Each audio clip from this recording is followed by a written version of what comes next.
lot of people go through life doing things badly. Racing's important to men who do it well. When you're racing, it's life. Anything that happens before or after, it's just waiting. Matt Williams got a brilliant start from the third row of the grid. He's gone, he's hit him, he's straight off at the chase. And a half-second lead over the simmering car in the background. He has it. Oh, he's round on the last lap. There's a massive, massive accident. Next to the inside, what a move, what a move.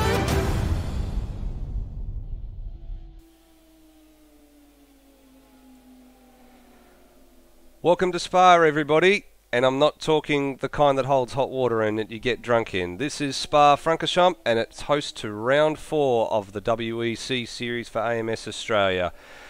Middle stint in our European leg. We come out of Monza and over to Spa, and then the next stop we have is Silverstone for the third and final part of this 3-leg European section of our championship. Nether here from the ARW commentary team. Bagsy's here somewhere as well. Hopefully he'll be along shortly.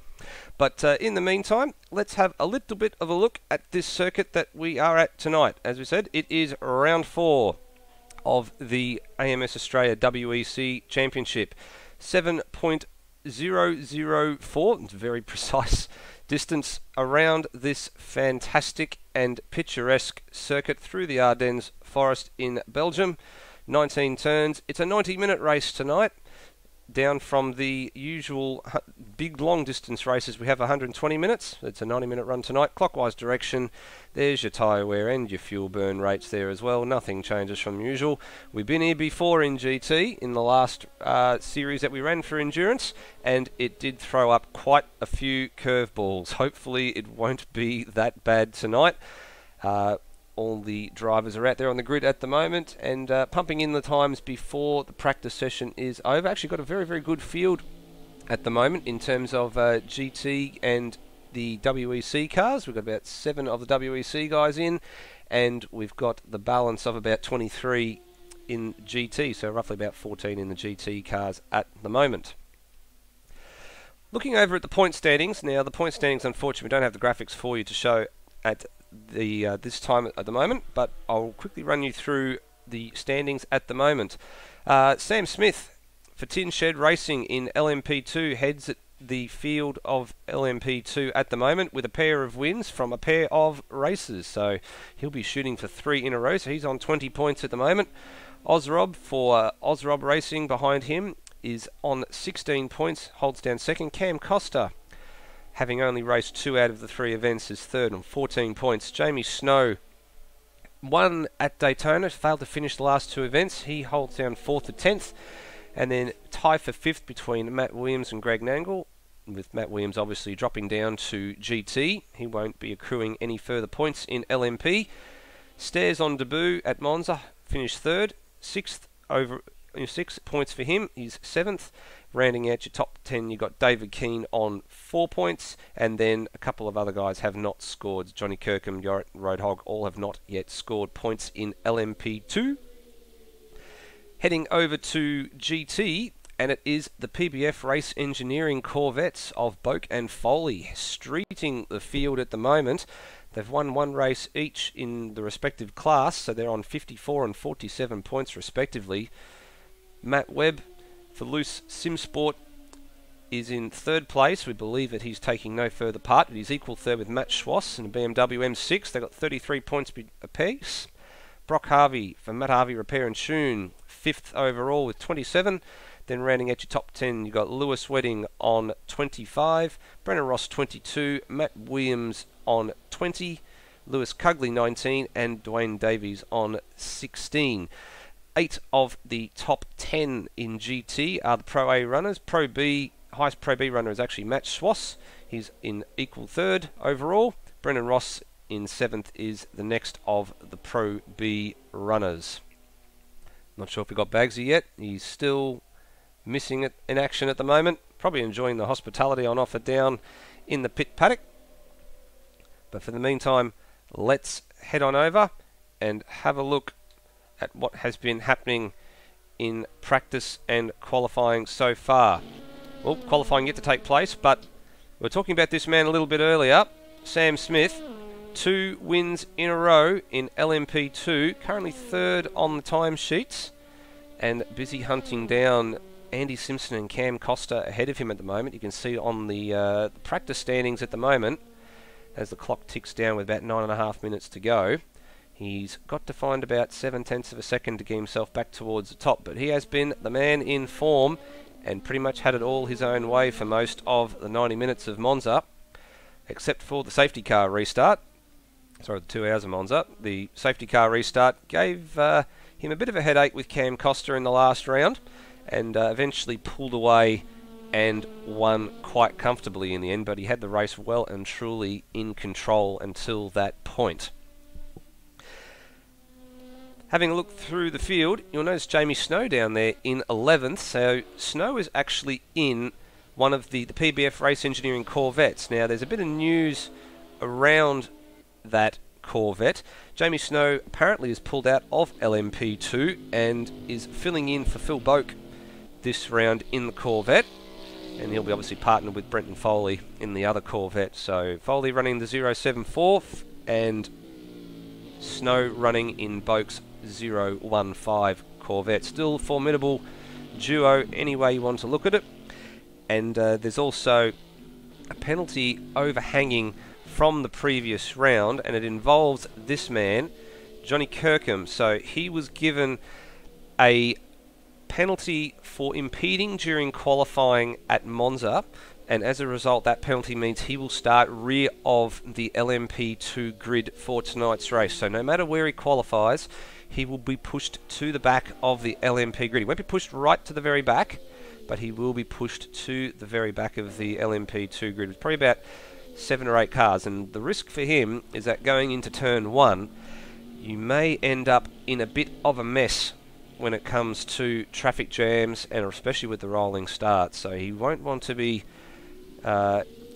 get caught out by somebody outbraking himself, but unfortunately that's the risk that he runs, especially with this short front straightaway as well. Now I believe we might have Bagsy back. Bagsy, do I have you? Yes, you do. You do. You've been enjoying the hospitality a bit too much. Yeah, they've got quite the nice KFC booth set up here, so just enjoying some of that. Well, get it stuck into you, mate, because the still got 7 minutes left of practice here. We've taken the viewers through the round, taken them through the points, and who's your money on tonight in LMP and in GT? Because there's quite a few interesting storylines, as we alluded to just a few seconds ago. Sam Smith shooting for 3 wins in a row, if he can make it happen, but just by judging by the practice standings at the minute, it's not going to be easy for him.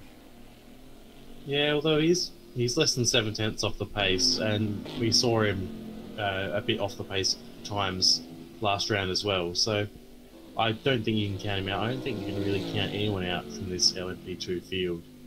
It's one of those things where even though there is a bit of a gap between them, it's probably anyone could win it just based on reliability, internet dropouts, and just general mistakes, because if you make a mistake in these cars, especially in the high-speed corners, you're off into a wall, and that's going to mean you are either out the race or need a lot of repairs done.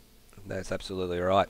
Well, we also got a newbie in the LMP2 field, and here he is. This is Luke Emerton, so his first race in an LMP2 car, and that's one of the cars we saw last round. I'm just trying to put my finger on who had that car, actually, Bagsy, because the livery looks very, very familiar. I think that...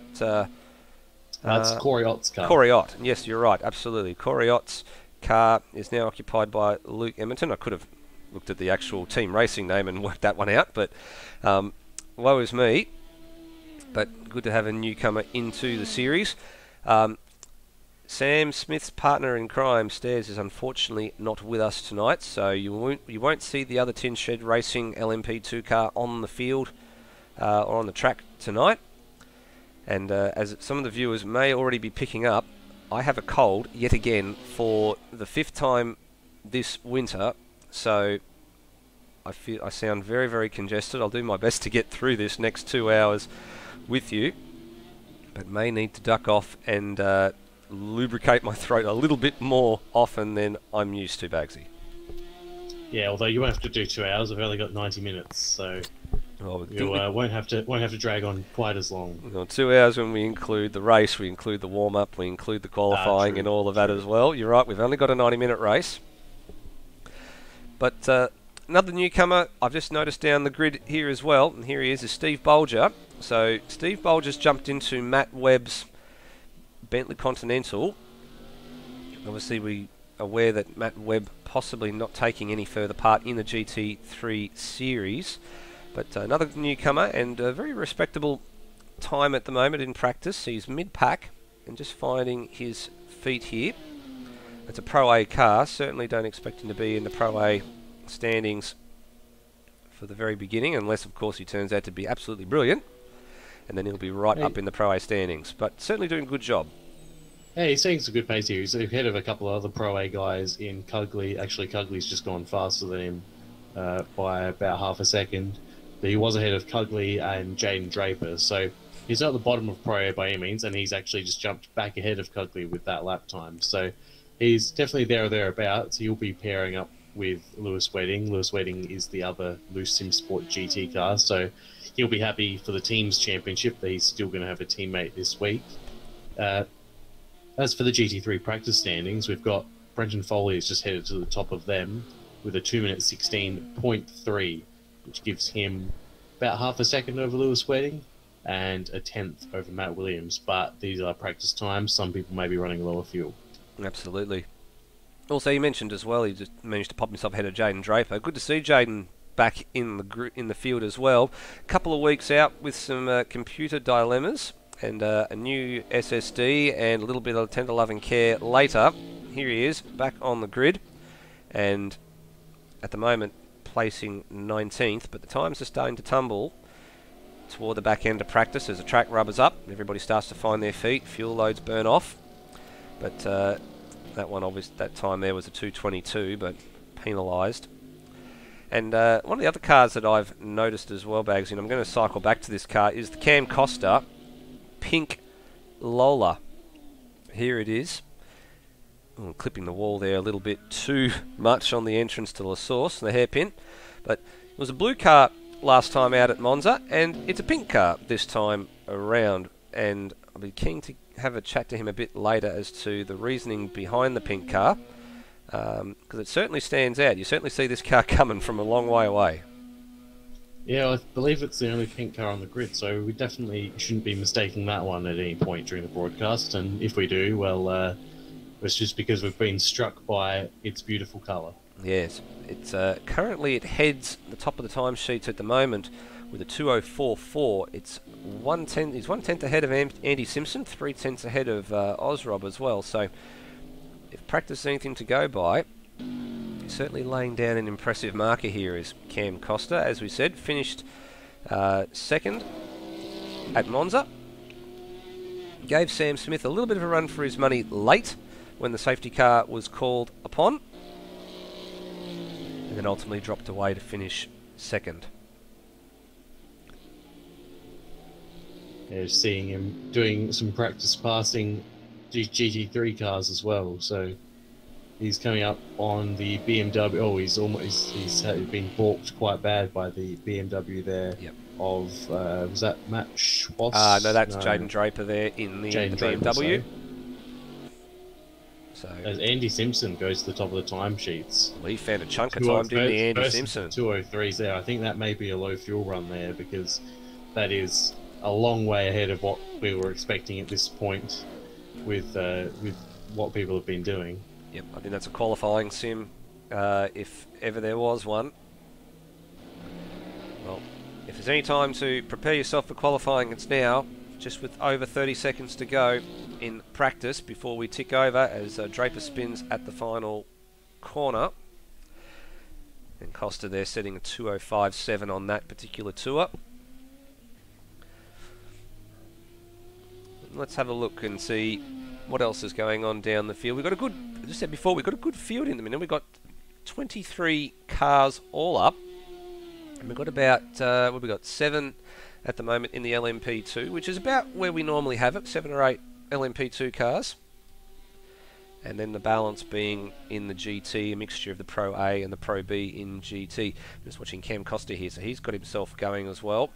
Found a bit of time in that Sector 1 on this final lap. The checked flag is out for all drivers that are currently on the circuit, and we are not that far away from getting into qualifying. This is the corner that he struggled with on the last lap. Took it a little bit too wide to poo on. Actually, the server has ticked over, so he won't be setting himself another lap, Cam Costa, because everybody has been reset back to the pits, and we've got 15 minutes of qualifying about to get underway, Bagsy. Yes, and it should be a heated battle. We've got Sam Smith, obviously championship leader, and hoping to stave off Ozrob, who's only 4 points behind him. So it's it's hard to say that it's an important qualifying, because it's one of those things where it's a long race and anything can happen. But it is still important to get in the front and get out of the carnage that you alluded to earlier that can happen further back in the field. That's right. Well, they're already queuing up at the pit exit. So it's Draper, it looks like they're from Foley, Smith, then Snow in the Corvette, and then Ozrob behind them. Murrell's just trying to sneak out in the Porsche as well. Now they're just waiting there for the red light to go out, which will signify, and there it is. Oh, Draper very nearly reversed it. In reverse. Very nearly reversed into the Corvette of Foley behind him, but the green light is out, or is on rather. And Sam Smith very, very anxious to get out there, and he needs to clear these GT cars and then see what he can set in terms of a time. So here they all come, and we'll just position our camera here and see them all as they come out. So there goes Ozrob, Lewis Cugley's out, there's Greg Turra, Scott Murrell's out there as well. And then we've got one of the Ferraris there, I believe that might be Brennan Ross, if memory serves me correctly. We've got Brock Harvey coming out now, down the back as well.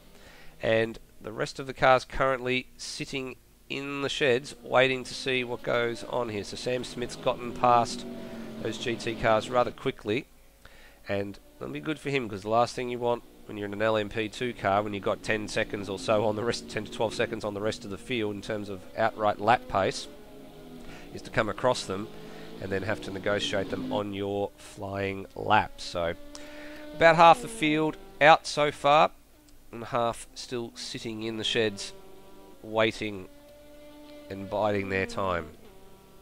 Yeah, you've got to say those who are waiting probably going for the slightly smarter route and giving themselves a large amount of free track. There's only 4 people left in the pits. Matt Williams waiting, 3 now, and Mike Coulston. But you know, there's no one in the final sector yet. No one's even coming into the final sector. Or actually, I believe Sam Smith has just come into there now. So there's this huge piece of track that no one's going to be on for the next 20 or so seconds. So they can just wait a little bit and head on out. So certainly can. Still just so sorry. Last person on track at the moment is Greg Nangle. So he's going to have quite the open spaces, I think. Although if he's not careful, he's going to come up on some GT3 cars. He certainly will. Well, first man that'll turn a lap in anger and set a time here is going to be Sam Smith. So let's follow him. Down to turn number 1, the La Source hairpin site of many, many accidents over the years. And now down the hill. He's got Andy Simpson behind him, who's just come out of the pits as well. Now this wonderful section here with Eau Rouge and Radion, and Sam Smith on the gas. Up the hill, looks very, very planted, very, very smooth. Now onto the long Kemmel straight and down toward the Lacombe chicane. Turns 7, 8 and 9. Gets it turned in nicely. Just a little bit of curb, a bit more curb on the second one. A little bit upset the car a little bit. Was a little bit tail happy off of turn number 8. Gathers it back up for turn 9. Now down to turn 10. Gets the car tucked in nicely. Uses just about all the road. Swings it to the right. Now for the left-hander at turn 11. Now accelerating downhill towards Pouon, turn 12. throws the car in. Just touches the outside curb, back to the inside curb. Beautiful line. And coming down to the next chicane. Through he goes, under the Vodafone bridge. Down to Stavelot. Second part of Stavelot, and now hard on the power. All the way back towards start-finish line. Now coming up through Blanchimont. Here it is right now. Flicks it in. Tucked it beautifully on the apex. Uses all the exit road. Watches the curb on the exit. Now hard on the brakes for the final chicane. Locks it up a little bit. Wants to stay right there so you get the best line optimal for the final turn. And now to the line. And the time is a 2:03.9 for Sam Smith. First time into 2:03s for Sam Smith there. Yep. Just notice Andy Simpson coming out exactly when Sam Smith went onto his lap. So maybe a little bit of reconnaissance from Andy Simpson there to try and figure out where the best spot to go is, or maybe even where he can get ahead of Sam in the race. And possibly a little bit of scoping there. Osrob is now second in the queue. Foley heads GT at the moment from Snow, so it's a PBF 1-2 at the moment in terms of GT times. But obviously those will be quickly surpassed by the remaining LMP cars when they get themselves together. Greg Nangle has set a purple sector for his first sector, so he is just ahead of Sam Smith's time there. Yep. We're just looking to see what's going on here. There's a little bit of shenanigans on the front straight between Kirkham and Kirkham Joyner and Harvey. And Kirkham pulls over the side of the road having set a 2:05.8. Costa's had a spin on his lap. Yeah, Costa had some traffic as well, I believe, so that's not gone well for him. Foley still pushing on for more times with Snow directly behind. Tara, 6th overall, 3rd in the queue for GT at the moment. Nangle's about to come around to this lap. I didn't quite spot what his middle sector time. It wasn't a purple sector, but it didn't seem that. So he did have traffic coming into Blanchimont. So this could be close here as he comes to the line. It's going to be a I think he's lost too much. That's a 2:04.3. So he lost 0.4 of a second, but it's good enough for second place at the moment overall, and in LMP2. Was a traffic affected lap though, that one. Yep. So let's see if he presses on. Of course, Greg Nangle, the reigning F3 champ, by virtue of the number 1 on the bonnet. Andy Simpson has gone purple in the middle sector. He's just coming through the final chicane now. Yep. So Nangle down to thing, and Nangle slightly up on the time there. That's a good time. And Simpson has gone right to the top. What's he done? He's done a 2:03.3, so he's smashed it out of the park. So he wasn't kidding when he did a low fuel run toward the end of that session, because he certainly said, take that to the rest of the field and catch me if you can. Only one purple sector in that though, so Nangle currently has the fastest first sector, Simpson the fastest second sector, and Sam Smith the fastest third sector. But despite that, there's a second between them. So I think that this could start to pinch towards the end of this session. We've got 8 minutes left. Yep. Now's the time to get on it, and Simpson's faster again. Yeah, he's faster again, but he had a wiggle through Lacombe chicane and he pulls out of it. Angle's just coming through Stavelot at the minute, and he's up on his own PB, but he's still 9/10 away from Andy Simpson. So this stage, Nangle is not going to surpass Sam Smith or Andy Simpson, but he's got traffic again. Had a track cut as well. Yep. And Nangle rounds up Lewis Cugley into the final chicane and got traffic again, Nangle. So it hasn't really worked out for him both times that he's gone for a flying lap. And he ends up with a 2:04.1 this time, so he improves, but not by very much. So again, unfortunately falling victim to the GT traffic. Let's continue to have a look and see who else is yet to set time. So Cam Costa's right down the field at the minute, 17th, but that's not a representative time of what he's actually capable of doing, and in actual fact he's coming out of the pits for another attempt. So he's had some traffic there. Here's Luke Emerson, so let's see what he can do, because he's on debut in LMP2 and currently he's 6th overall, so that's a 2:07.7, so not bad, but still some room for improvement. Let's see if he can find some time. Well, and he's coming... set 2 personal bests, and he's about to come across the line. He might jump up to 4th with this one, and he has. Well, just ahead of Kirkham. He was 4th, and he improved on his time. So he pulls off at the end of the hairpin. And here's Johnny Kirkham at the moment, trying to put down a marker. Now, as we said before, a reminder that he will start rear of grid, the LMP2 field, which will have to be adjusted during the warm-up. Oh, big slide through Puon, and somehow he managed to gather that one up. Tail was hanging out all the way on the other side of the curb there. Yeah, it's not the ideal line through Puon, to say the least. Certainly not.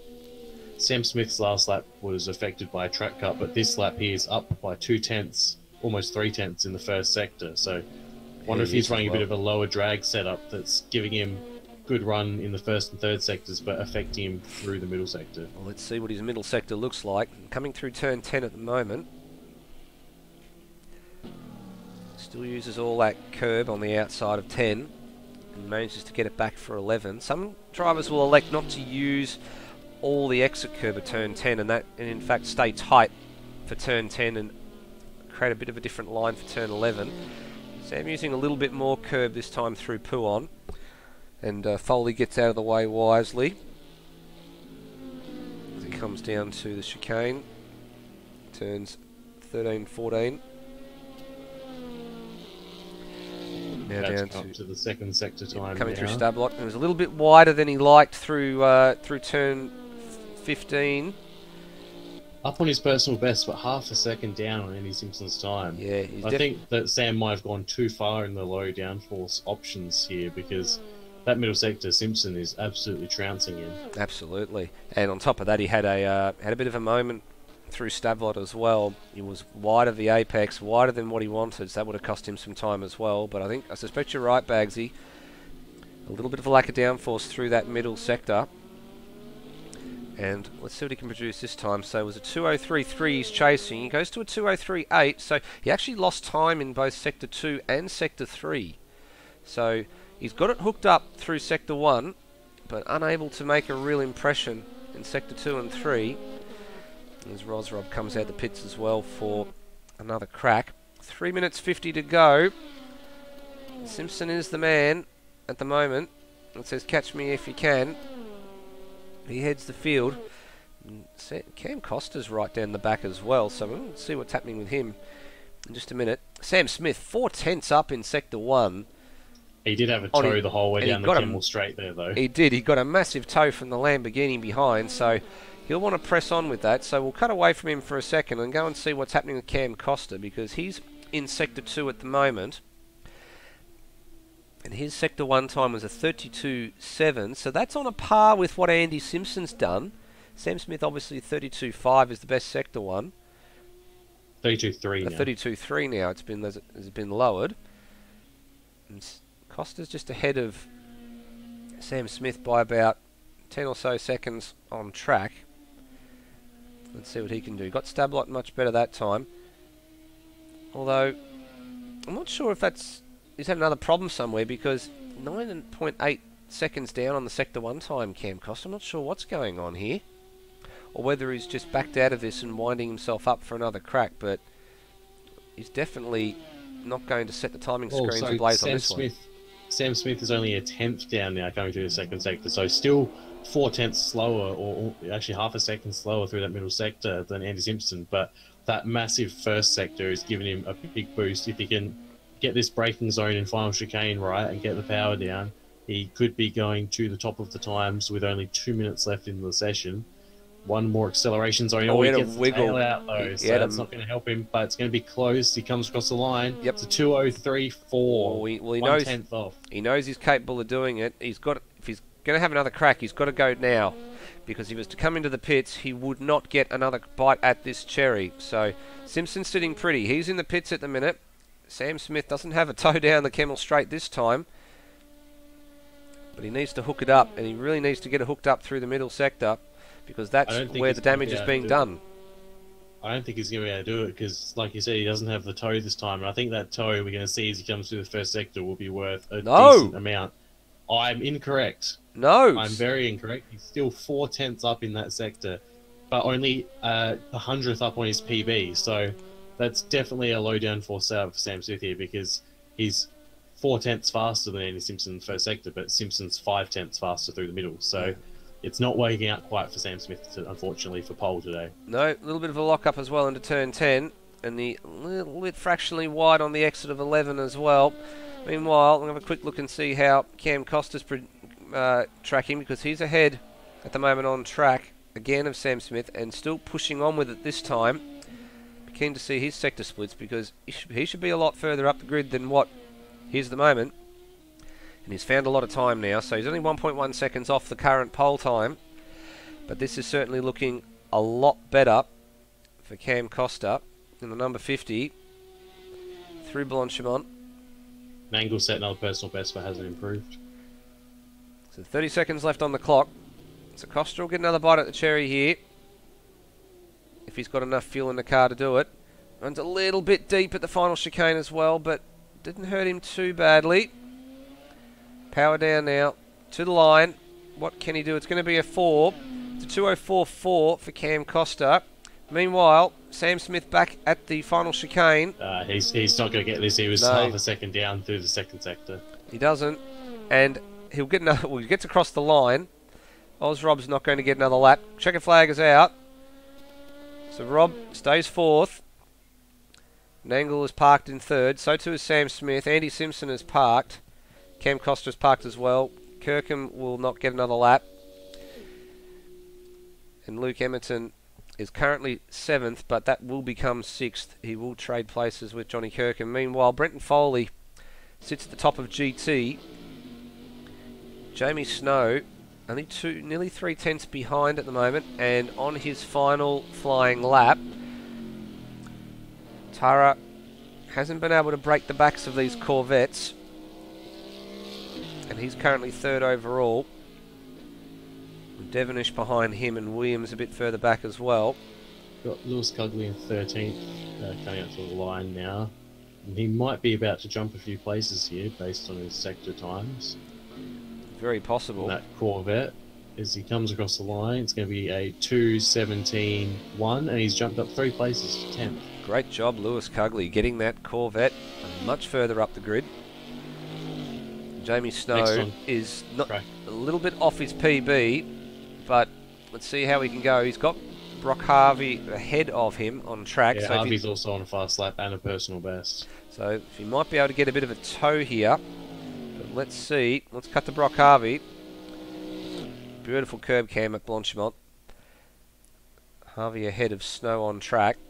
And the 29 drives it in hard there, Brock Harvey too. Just a little bit deeper than probably wanted to go.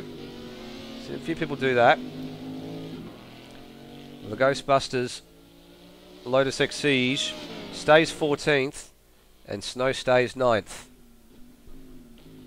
And no changes at the end of qualifying there. No, and the only other man who's on circuit is Matt Williams. Sorry, I spoke too soon. Matt Williams. Matt Williams coming through the final chicane. He's the last man on circuit, and he comes to the line and sets a 16.3 and jumps to 9th place. What a great late flurry for Matt Williams. So he splits the 2 PBF Corvettes. That will not be a very happy Jamie Snow there, getting pipped at the very last moment by only 200ths of a second. He will be mildly unhappy. I'd say he'd be mildly unhappy, but that's a great late flurry from Matt Williams. But your pole sitter in LMP2 is Andy Simpson. Your pole sitter in GT is Brenton Foley. And one man whose name we didn't call during that session, Bagsy, is Lewis Wedding. He did start the session, and his car did come out the pits, but he's absent. Yeah, I'm not sure what's happened there. If he set a time even or not. I'm pretty sure I saw him set a time, but that I may just be remembering practice and seeing him up the top there. So that'll be an interesting one to take note of. We'll have to check in. Yeah, I think we might have to check in and see what's going on in that regard. In the meantime, we'll just quickly step away from the broadcast and get ourselves in order for what lies ahead. Well, it's an entertaining qualifying session. It wasn't as close as what we'd seen at Monza, where a few places changed hands rather rapidly in the late stages of qualifying. And Bagsy, how did you see that? Do you think Andy Simpson's got a bit of a stranglehold on this, or do you think he's going to be challenged? I mean, keep in mind too, during GT, when we last raced here, he was in the Audi, and he was right up there at the head of the field, and then had problems with the pit stops and getting the tyres changed. The pit stops ultimately led to his retirement. But do you think he's going to make amends for it, or do you think he's going to have to work for it? He's almost certainly going to have to work for it. The thing is that he's got a good qualifying car, that's for sure. But if Sam Smith is in the same postcode as him coming up through Radion, then Sam Smith is going to be ahead at the end of the Kemmel Straight, because his car is so much slipperier. It's like a fighter jet versus the Wright brothers plane in terms of the aerodynamic differences there. It was just like 0.4 of a second in that first sector is pretty crazy, given how short and basically just full throttle it is. So while he's going to have the better car through Sector 2, I don't think that's enough, because it's hard to pass anywhere in Sector 2, really. That's not where the main passing areas are. So this is going to be one that he'll have to win on strategy. Yeah, certainly definitely going to be a strategy race.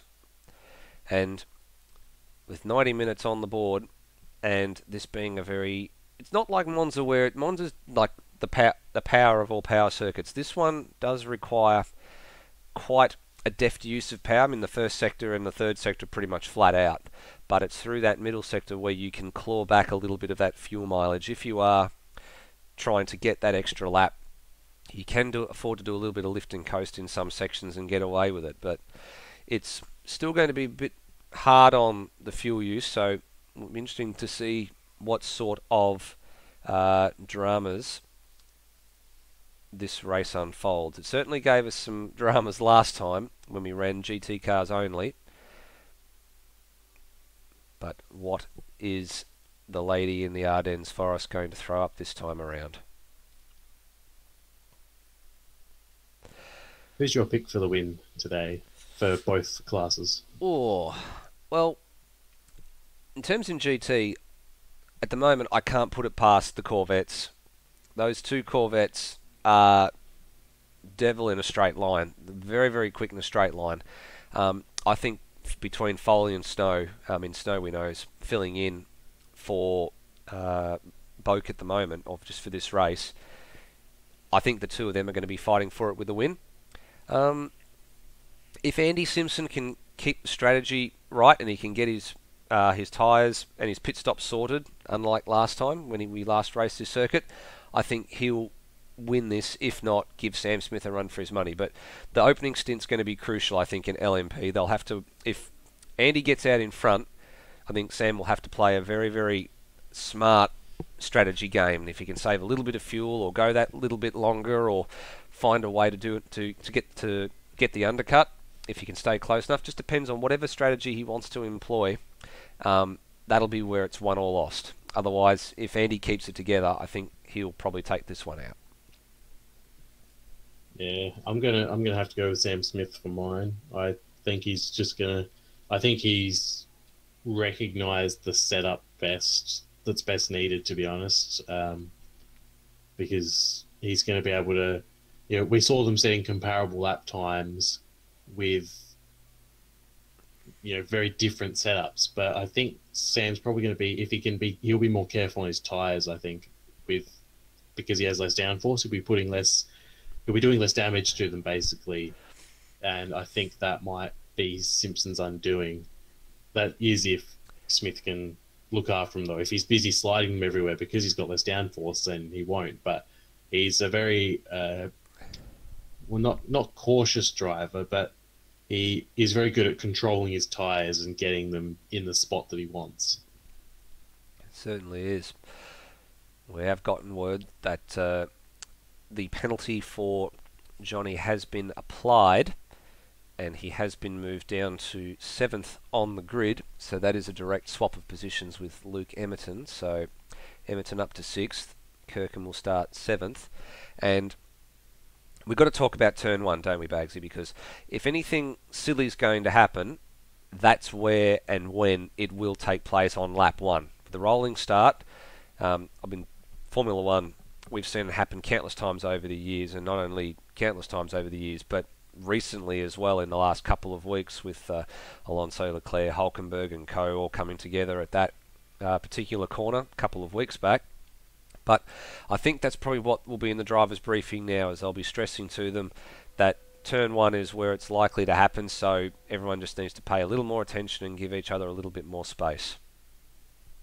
Yeah, it's a very tight first corner, probably the tightest first corner we go to, if I'm not mistaken. And the thing is, though, because the track's so wide in this spot, it's very easy to give people space. But if you give people space, someone else is going to try to come in and take it. So it's a double-edged sword, this first corner, and is definitely, discretions or indiscretions rather will be punished fairly severely, especially if they're ones that have been brought up in the driver's briefing, which is still happening. They're taking a little longer than usual, so Lewis Wedding probably hammering the point home about some of the things that will be done, because usually by this point we'll see some of them out doing practice starts and pit-ins, but at this rate they're barely going to have enough time to get a lap round to practice the pit-in. No, you're certainly right. They're definitely taking quite a little bit longer than usual. Lewis Wedding is conducting the driver's briefing, so hopefully, and he is back in the server as well. So hopefully, all going according to plan, we're not too far away from seeing a little bit of action. But what we're going to do right now, with 3 minutes and co left in the warm-up session, is just step away for a few moments, and we'll be back rather shortly.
Welcome back, ladies and gentlemen.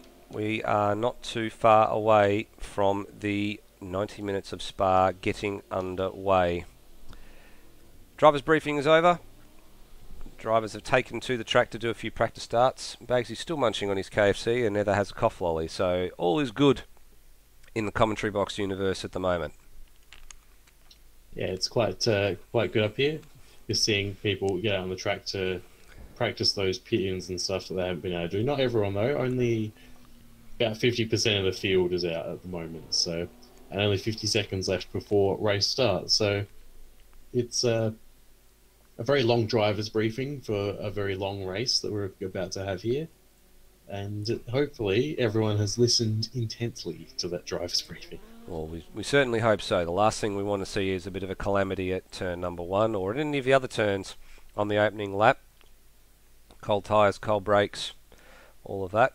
We've only got 20 seconds remaining. Important to note as well, if for those of you who are avid viewers, you remember we were here not that long ago in the GT3 Championship, and we ended up with the safety car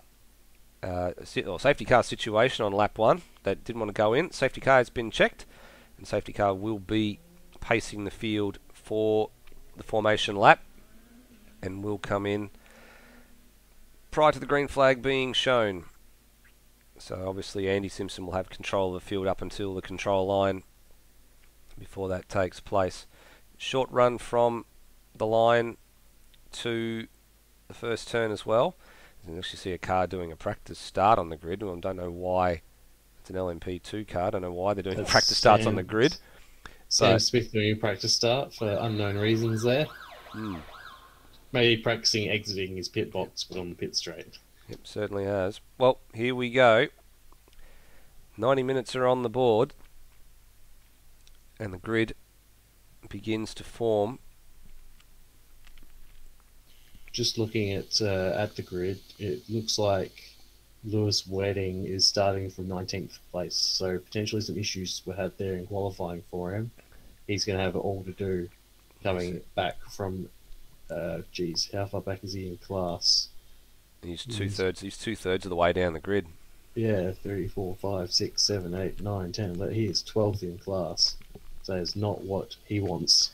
No, certainly not. And we might have lost 1 or 2 drivers between qualifying and the warm-up. So we've still got a good field, and we wait for the pace car, or the Camaro pace car, to get us underway on the formation lap. Luke Joyner is the one that we have lost. Yep, looks like Luke is out, and Lewis has made the grid, and here we go. The formation lap is underway. The 001 HSV pace car heading the field. So let's take you through this lineup for the 90 minutes of Spa. It's Andy Simpson heading the way off of the front row with a stellar time, a 2:03.3, which was never headed. Late, Sam Smith nearly got to it, but couldn't quite bridge the gap. So he starts alongside Andy Simpson. He'll be looking to make it 3 wins from 3 races. We'll be keeping an eye on him with interest. Row 2 comprises of the F3 champ Greg Nangle, and alongside him Ozrob for Ozrob Racing. Row 3, Cam Costa. He moved himself up the field late in that pink Costa Engineering McGrath spec, and Luke Lefty Emerton up to 6th place, qualified 7th, but swaps places with this man, Johnny Kirkham, who was given a penalty at the last race in Monza for impeding during qualifying. So he will start 7th and rear of the LMP2 grid. Bagsy, GT looks interesting. Let's hit it. Yeah, Brenton Foley with an excellent pole position in GT3. Alongside him, Matt Williams, who's managed to get himself in between the 2 Corvette teammates, so he'll be happy with himself. Jamie Snow, unhappy that he got pipped at the post for that front row of GT3, but he will start off 3rd in GT3 alongside Lewis Cugley, who had quite an excellent qualifying. Yeah, he had a good late move up the grid. Yeah, Will Devonish up into 12th for FCR team. He was a bit... We didn't really see much of him in qualifying, but he's done a good job to put his car at the pointy end of the GT3 grid. Brock Harvey in the tiny little Lotus, putting it a lot further, flashing the lights for us. Thanks, Brock. He's doing quite well in that car, considering how much of a difference that car has compared to all the other GT3 cars. It's a pretty impressive run in the Monster/Ghostbusters livery. Alongside him, Jaden Draper in the BMW. And his teammate, well, not teammate, but his stablemate in BMW, Matt Schwass, just behind him. Steve Bolger, the newcomer, partnering Lewis Wedding in the Bentley. He is ahead of Scott Murrell in the only Porsche we have here today.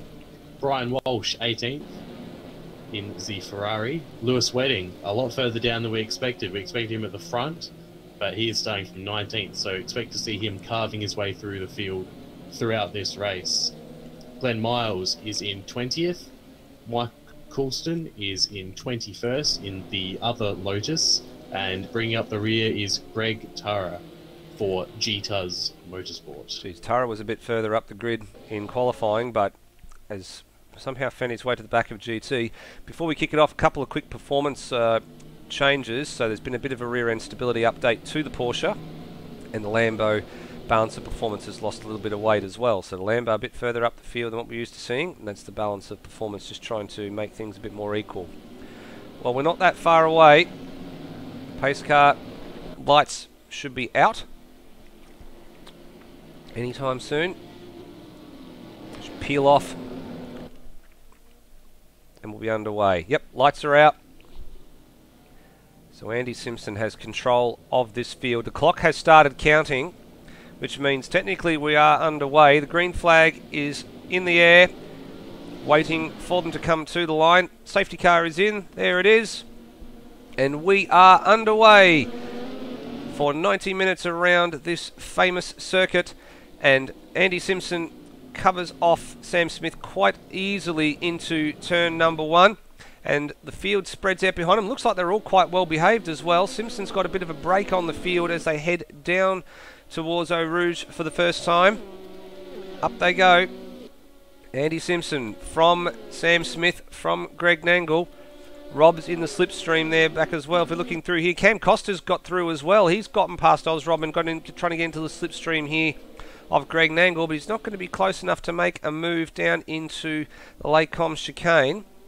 But it's all line astern at the moment for these guys as Costa continues to threaten Greg Nangle here. A little bit of dust being kicked up in the background as well, possibly from one of the GT cars.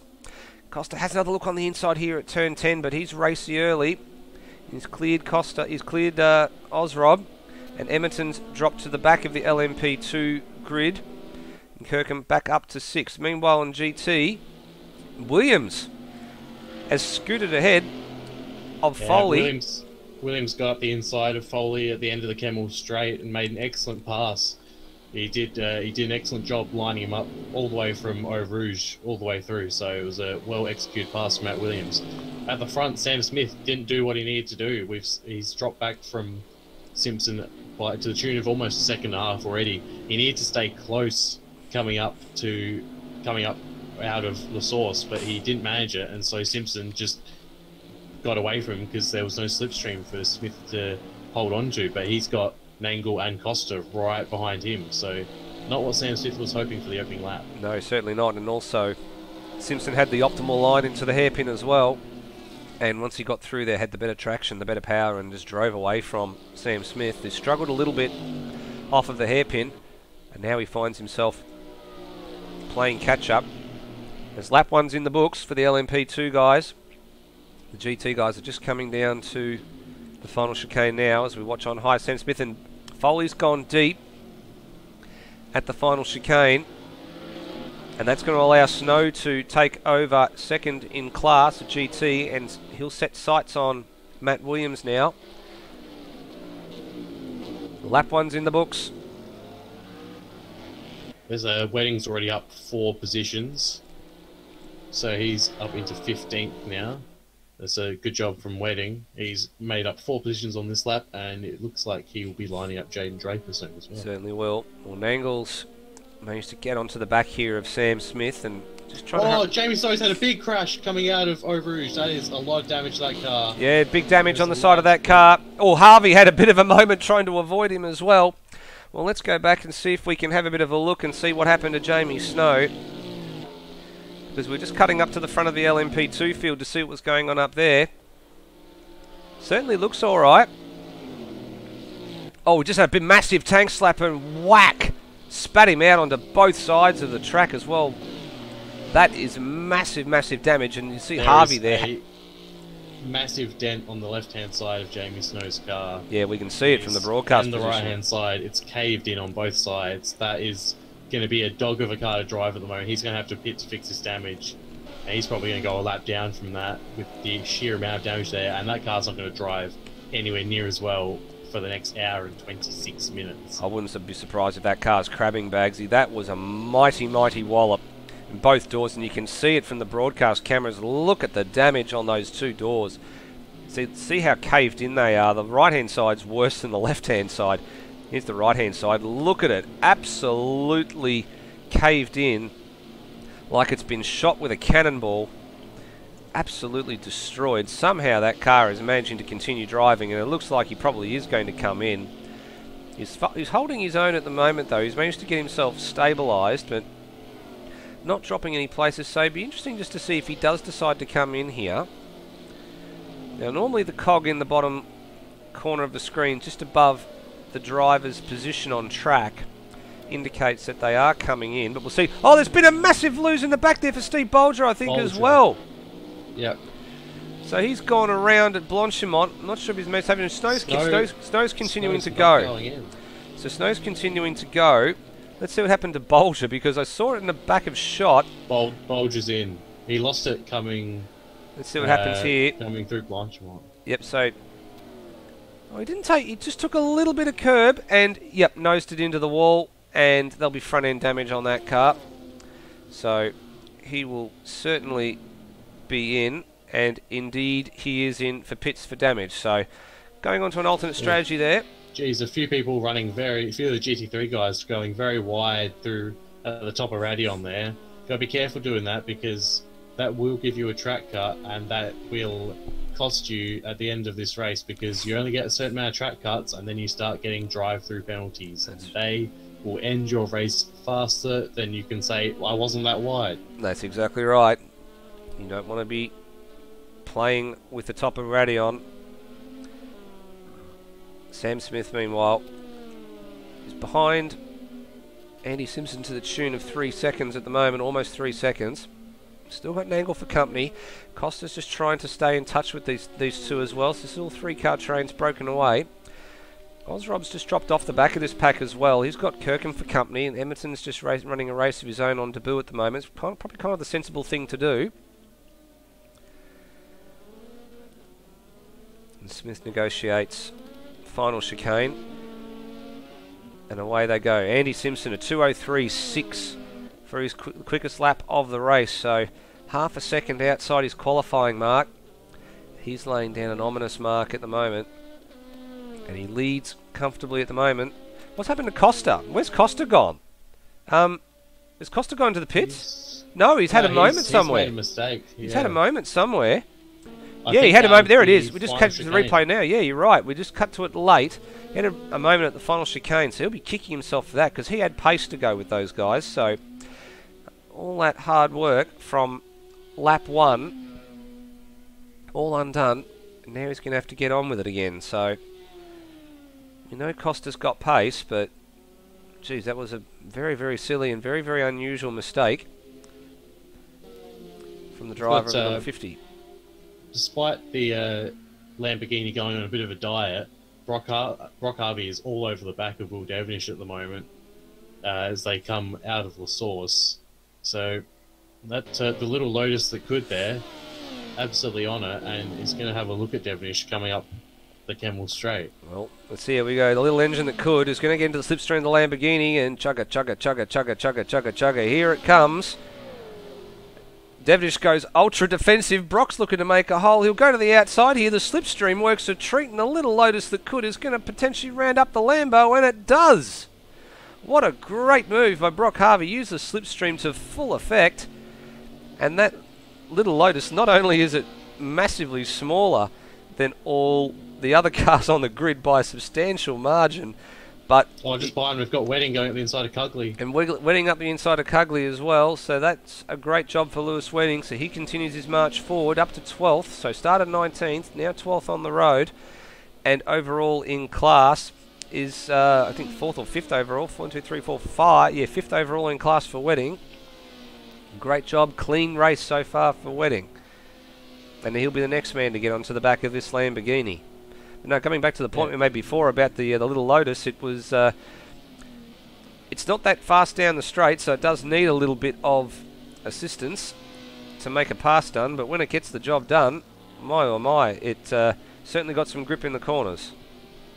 Yeah, it definitely does. He's able to brake a lot later as well because the car's so much lighter. It doesn't need quite as much to slow it down. Stevenish goes very wide coming out of Stavolo there, so it's going to be interesting because that is now Brock Harvey in the podium positions for the GT3. Obviously, we are very early on this race, but he's done quite well. He's up 3 positions already, and yeah, he's going to. Looks like he's trying to put a mark down for the Little Lotus team. Yeah. Now I want to draw your attention to something here as well. So, coming to Matt Williams. So he is crossed the line now, and he's nearly a minute behind the race leader after only 4 laps completed. So this just gives, on a 2-minute lap, this is going to give you an idea of how quickly these LMP2 cars are going to lap these start lapping the GT3 field. Yeah, well, I mean, we've got Andy Simpson is coming through the second sector at the moment, and Bolger's only just coming out of the second sector. So there's already, although Bolger has pit, but there's Andy Simpson going to be lapping him probably on his next lap, to be honest, given where he is. And we've had Jaden Draper retire at some point as well, so that's unfortunate for the BMW driver there. He's retired after just 2 laps as well. Yeah, Glenn Miles and Brian Walsh and Jamie Snow, it looks like, is pit as well, unseen to us. So yeah, there'll be lapping happening very soon. Yeah, certainly will be very soon. Meanwhile, Sam Smith has got Greg Nangle very, very close to that rear wing. You'll almost be able to read the serial number on it if he gets any closer. But I've got a sneaking suspicion there might be a move here at the end of the Camel Straight if Nangle's close enough. Now, these two were battling at the very, very beginning of the race at Monza, and unfortunately Nangle retired with technical dilemmas very, very early in the piece, so we were robbed of what could have been a great battle. But has Sam got enough to stay ahead of Nangle down the Camel Straight here? Well, we'll soon find out. Simpson's already starting to lap traffic here. He's got Miles and Bolger for company, and Smith hangs on, does he? Oh, Nangle was very, very close to sending one there, but retains the position. Simpson's negotiated the traffic, and these guys are going to sneak up on it right now. It was a half look there from Nangle. He just letting Sam know that he was there, and just trying to make Sam go a bit defensive as well, but Sam was wily enough to not fall for it. Yeah, very, very clever there. Managed the braking perfectly as they negotiate the back markers. Oh, Miles is off the track right behind them as well and into the wall, so took way too much exit curb off of turn 11. But unfortunately, or fortunately for us, doesn't impede any of the other drivers that are negotiating the lap traffic at the moment. Yeah, it's Costa's got back up to the back of Osrob and Kirkham, and the battle for the final podium position in GT3 is also still going along.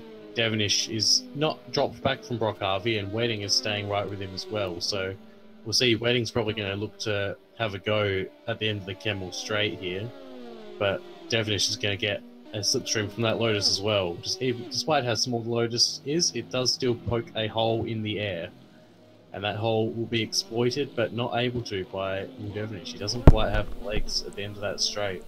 It certainly doesn't. Well, Sam Smith's just managed to get a little bit of a gap here on Greg Nangle by virtue of the traffic that they've been lapping, so that gives him just a little bit of breathing room. But right behind them as well, have a look at this. So Osrob's got Kirkham and Costa for company, so Costa's hasn't managed to get back past these guys just yet.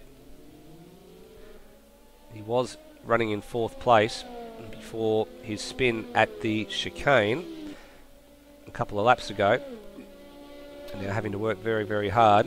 He's actually behind Johnny Kirkham at the moment, and he's got a very good run coming up through Radon, but there's a lapped car here which might cause him issues because he's going to... Costa's gone early here. Costa's gone very, very early here and committed to the inside, so the slipstream not as powerful now, but he will have the inside line, but he lets Johnny go here, and the traffic gets out the way. So that's actually probably...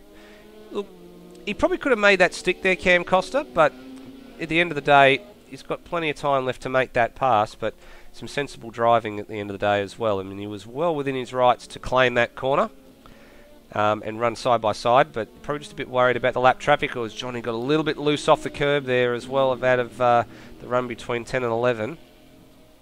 And Yeah, I running thought down to Costa was Pillon. going to use the lap traffic as a bit of a pick to try and get past, but he decided against it, decided to just give racing room, which is a good call to make there, because you don't want to have an accident with your person you're racing plus lap traffic and ruin more races than you really need to.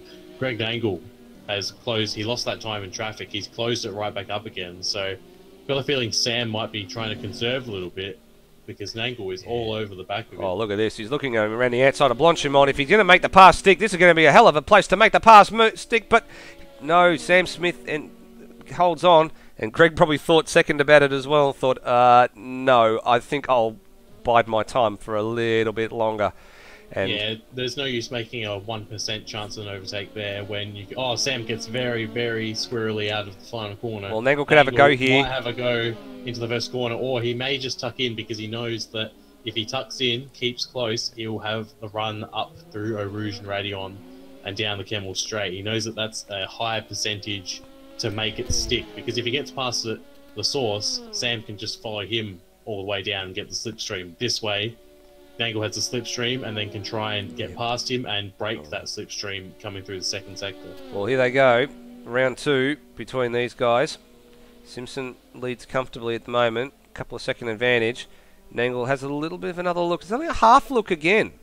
So, you're right, Bagsy. He had could have gone forward at the hairpin, but then thought, no, I'll just try and maximise my exit and see if I can have a go. But obviously wasn't close enough to make the pass stick. Now, we have been talking about the fact that Sam might be running a little bit of a lower downforce setup, which means that Nangle closes in on him through this middle sector. And let's just watch and observe and see here. Nangle a little bit tighter compared to Sam, running a little bit of a wider line. It's pretty close to status quo at the moment. Sam having a little bit of a wiggle as he struggles to put that power down. Nangle's car just looks a little bit more planted. And they're both very wide of the apex there. Didn't trouble the apex of Stavelot at all there. They've got some lap traffic coming up as well, so I probably just want to negotiate this. So this is Coulston, Murrell and Schwass. And a bit further up the road, Cugley. It's the worst spot to catch. Oh, Sam Smith almost has an incident with Coulston. It's the worst spot to catch these guys. They're going to have to go the long way here, the LMP2 cars. They go the long way. They get the job done. Remember, in endurance racing, the onus is on the overtaker, not the overtakee. So these guys have got to get the job done on the outside. Meanwhile, Costa is still hunkered down behind Kirkham and Osrob, 4th, 5th and 6th. Nangle's just trying to stay in touch here. Yeah, he's half a second down. He was 0.6 down going through the source. He's half a second down as they exit Radion. He's now 0.4 down as they come down the Kemmel Straight, but he just doesn't have the legs on the straight. He doesn't even bother having a look this time. No, closes He's up. going to rely on a mistake from Sam going through Eau Rouge, I think, to be able to have the extra speed he needs. Yep. Or just awkward traffic moment. Oh, and Johnny Kirkham's into the back of Coulston as well, and there's been a bit of an accident. And that was a very, very awkward pass there. Now, I got a funny feeling that that's going to be looked at very, very dimly by the stewards. We're going to go back and have another bit of a look at this, because this was very, very, very messy, Bagsy, if I do say so myself. He decided to tuck in and wait for the traffic, and then it was a late move, actually, and then just brake checked as well there, and then Coulston went straight into the front of Costa as well, so not a good scenario there, but that was very, very messy. Had the potential to be a lot worse. I think that one's on Coulston, unfortunately. He's gone and he hasn't held his line, and the LMP2 car's gone to go around him. He's moved into the way of it, and then he's moved into the way of the other LMP2 car as well. So in a way, he was an equal opportunity offender there, but it's not gone too well for Costa and Kirkham. No, certainly not, because they've lost touch with Rob to the tune of 5 seconds now as well. And they've both got ill-handling cars. And Kirkham's all over the shop here as well. Nangle's right back up to Sam Smith yet again. The gap's even close this time, though. It's 3/10. Is he going to have a go into the source? He's had a half look. He's decided against it. He wants to get this pass, but it's just he's memorising the gearbox at the back. He's a bit close this time, though. Half a second as they come out of the source instead of 6/10. No, very, very close. Not sure if it's going to be enough, but as they go through Eau Rouge up to Radion, it is now 4.5. Oh, there's a twitch there for an angle. That's not going to help him, but he is still closing in. It's back to 4/10 again. We've got traffic up the road again, but he's not got the speed yet again. So, yeah, I feel it's going to be a frustrating race for Nangle. He's just not close enough, is he, Bagsy? He really needs to maximise that exit out of the hairpin and really follow that tin shed racing car all the way, like at the distance he is right now. The distance he's at right now to Sam is a bit wide. I was just going to say, the distance that he is to Sam right now is perfect. That's the kind of distance he needs to be all the way up the hill, up Eau Rouge and over Radion, if he is going to have any hope of getting past that tin shed racing car, because that's the only way he's going to get done. Meanwhile, they have closed back in here on Andy Simpson as Nangle has a bit of a look to the inside there at Pouon, but nothing doing. But they have closed in here on Andy Simpson by virtue of the fact they're passing the traffic. Yeah, Simpson didn't have a good run getting past Devonish and co. As Nangle has gone up the inside, he's going to try and he's used the traffic as a pick, and Nangle has got through on Sam Smith using Will Devonish as a blocker almost. It's that's some FCR teamwork there, it seems, between classes almost, because Devonish definitely did not give Sam Smith the same courtesy he gave Greg Nangle, and Greg Nangle takes advantage. Well, here it is on the replay. You're right. Sam was obscure because the Lambo was on the racing line. Nangle was on the inside, had the perfect hole shot effectively, and Sam actually had to wait until the second part of Stavlot to get through. And meanwhile, Nangle says, "See you later," and is out after Andy Simpson. Yeah, he's just got past Brock Harvey there. Yeah, so we've got, is that Matt Williams in the pits? It is. Matt Williams is the first to blink on the pit stops. Well, there he is. Matt Williams in GT. So was the GT race leader, is in the pits. So going on to an alternate strategy there. That will put Foley, I think it is, yep, Brenton Foley, through into the lead of GT at the moment. But for how long? Soon find out how the stops are going to shake out. Let's actually have a look here, because Kirkham is being followed by Costa again. So, Kirkham a little bit wide. Here's the slipstream. Yeah, Costa pulled out the slipstream a bit too early there, and he cost him. He didn't manage to get it all the way through. They're about to come up to the traffic that Nangle used to get past Sam Smith, though. So is Costa going to be able to do the same thing to Johnny Kirkham? They round up Lewis Wedding, and Lewis Wedding does quite a good job of not being in the way, and now they come to Will Devonish, who, as Costa decides to have a little bit of a look into No Name as they come down towards Pouon.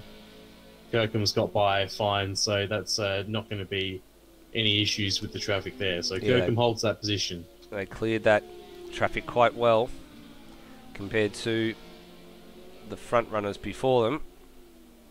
So meanwhile, let's have a look at how this is settling down, because Nangle is just stabilising the gap here to Andy Simpson. In actual fact, he's actually starting to eat into it a little bit.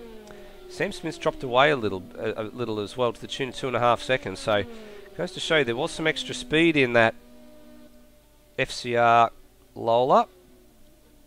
Let's see what it is when they come across the line this time around. So Nangle... Simpson's set a purple middle sector there, though. So the gap, when they come across the line this time around, well, it's very, very close actually. It's just over a second, so Nangle has found quite a lot of time, and now starting to hone in. He'll be getting a little bit of a... he'll start to get a little bit of a benefit from the slipstream of that number 85 very, very shortly. If he can hold it together for a little bit longer. He's edging ever closer here, Greg Nangle, so itching to make amends for his early retirement at Monza. You can see here now we're starting to get the benefit of the slipstream because he's closed right down. He's found a half a second in Sector 1. Nangle has got that number 1 FCR Lola on a rail at the moment because he's starting to reel in Andy Simpson like he's reeling in a fish. Nangle seems to be in the intermediate strategy between Simpson and Smith because he's much faster in the first and third sectors as well, but Simpson last lap at least was a whole second faster than Nangle. So Simpson's definitely set up his car for this sector here, but I don't think he's going to be able to shake Nangle as easily as he shook Smith. No, you're absolutely right. You can see here that Simpson's managing to pull the gap out a little bit as well. Costa's got past Johnny Kirkham as well. I think Kirkham's made a mistake somewhere because there's a large gap between them now. It's 11 seconds. Yeah, so that would signify that he's had some sort of little issue.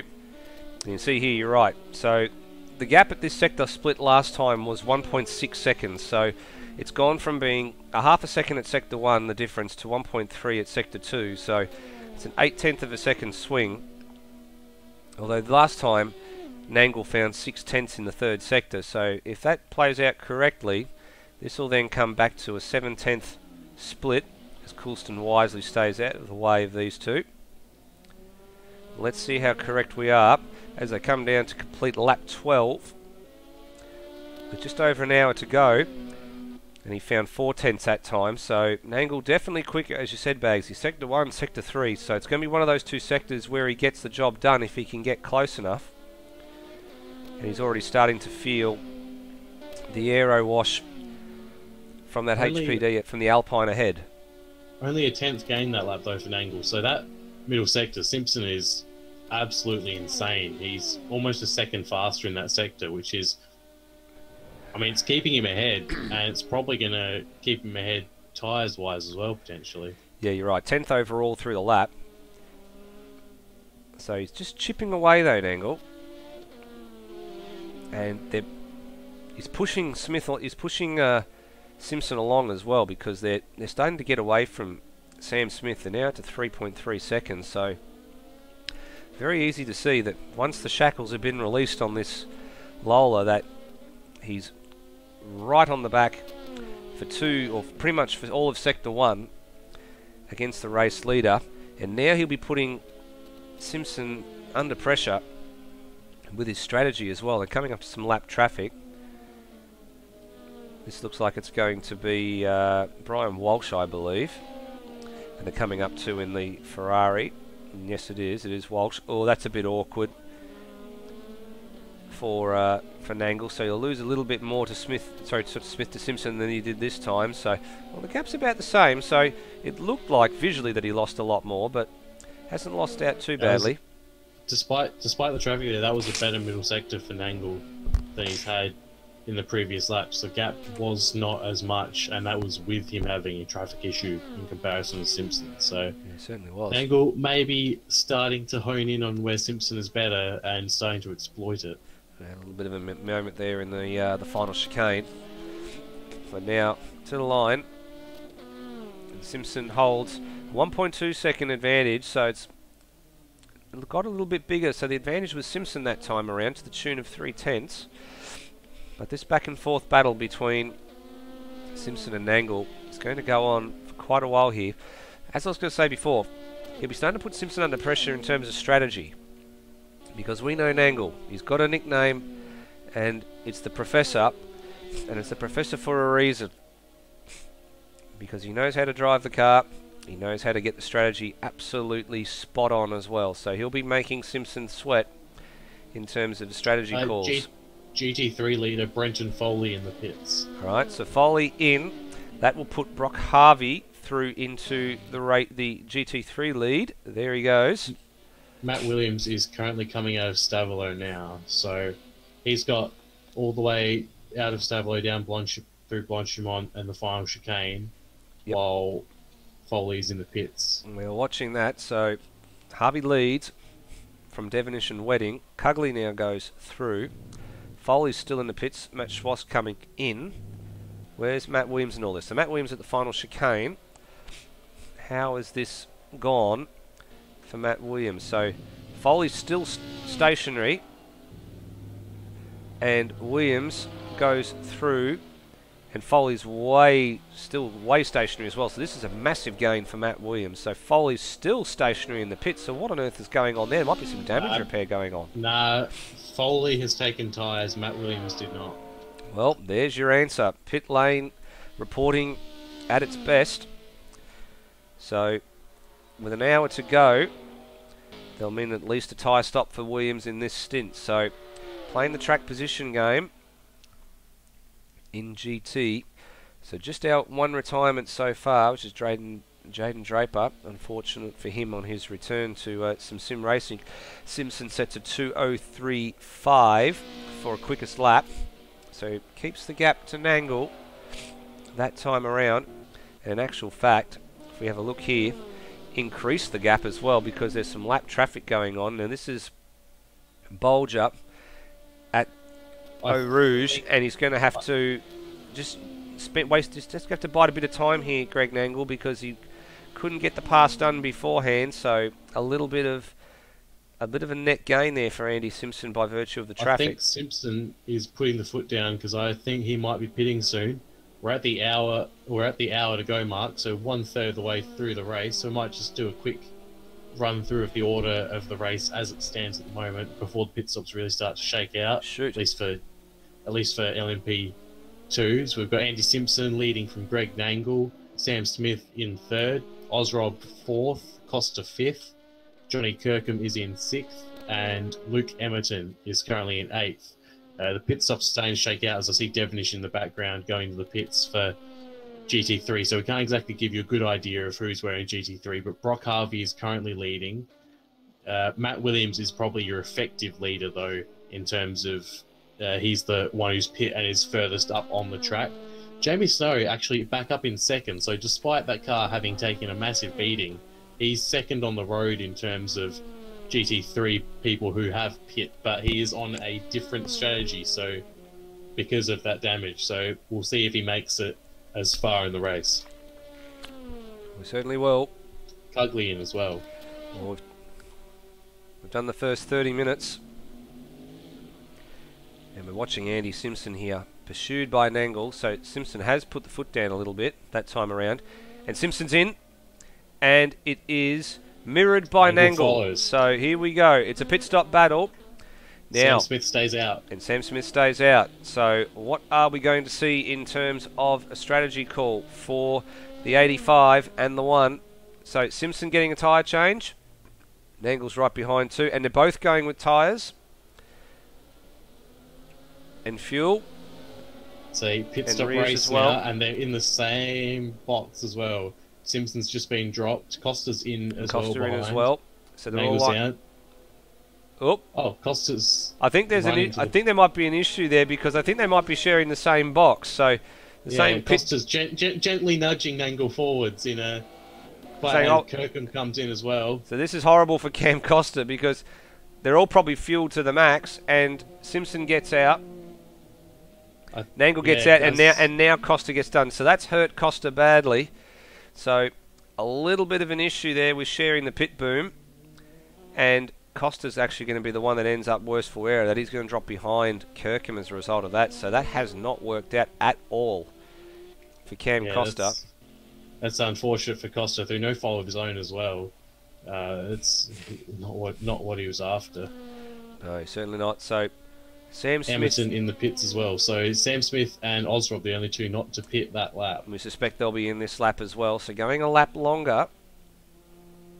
So how is this going to play out toward the end as well? So they'll go onto an alternate strategy, not pitting with the race leaders.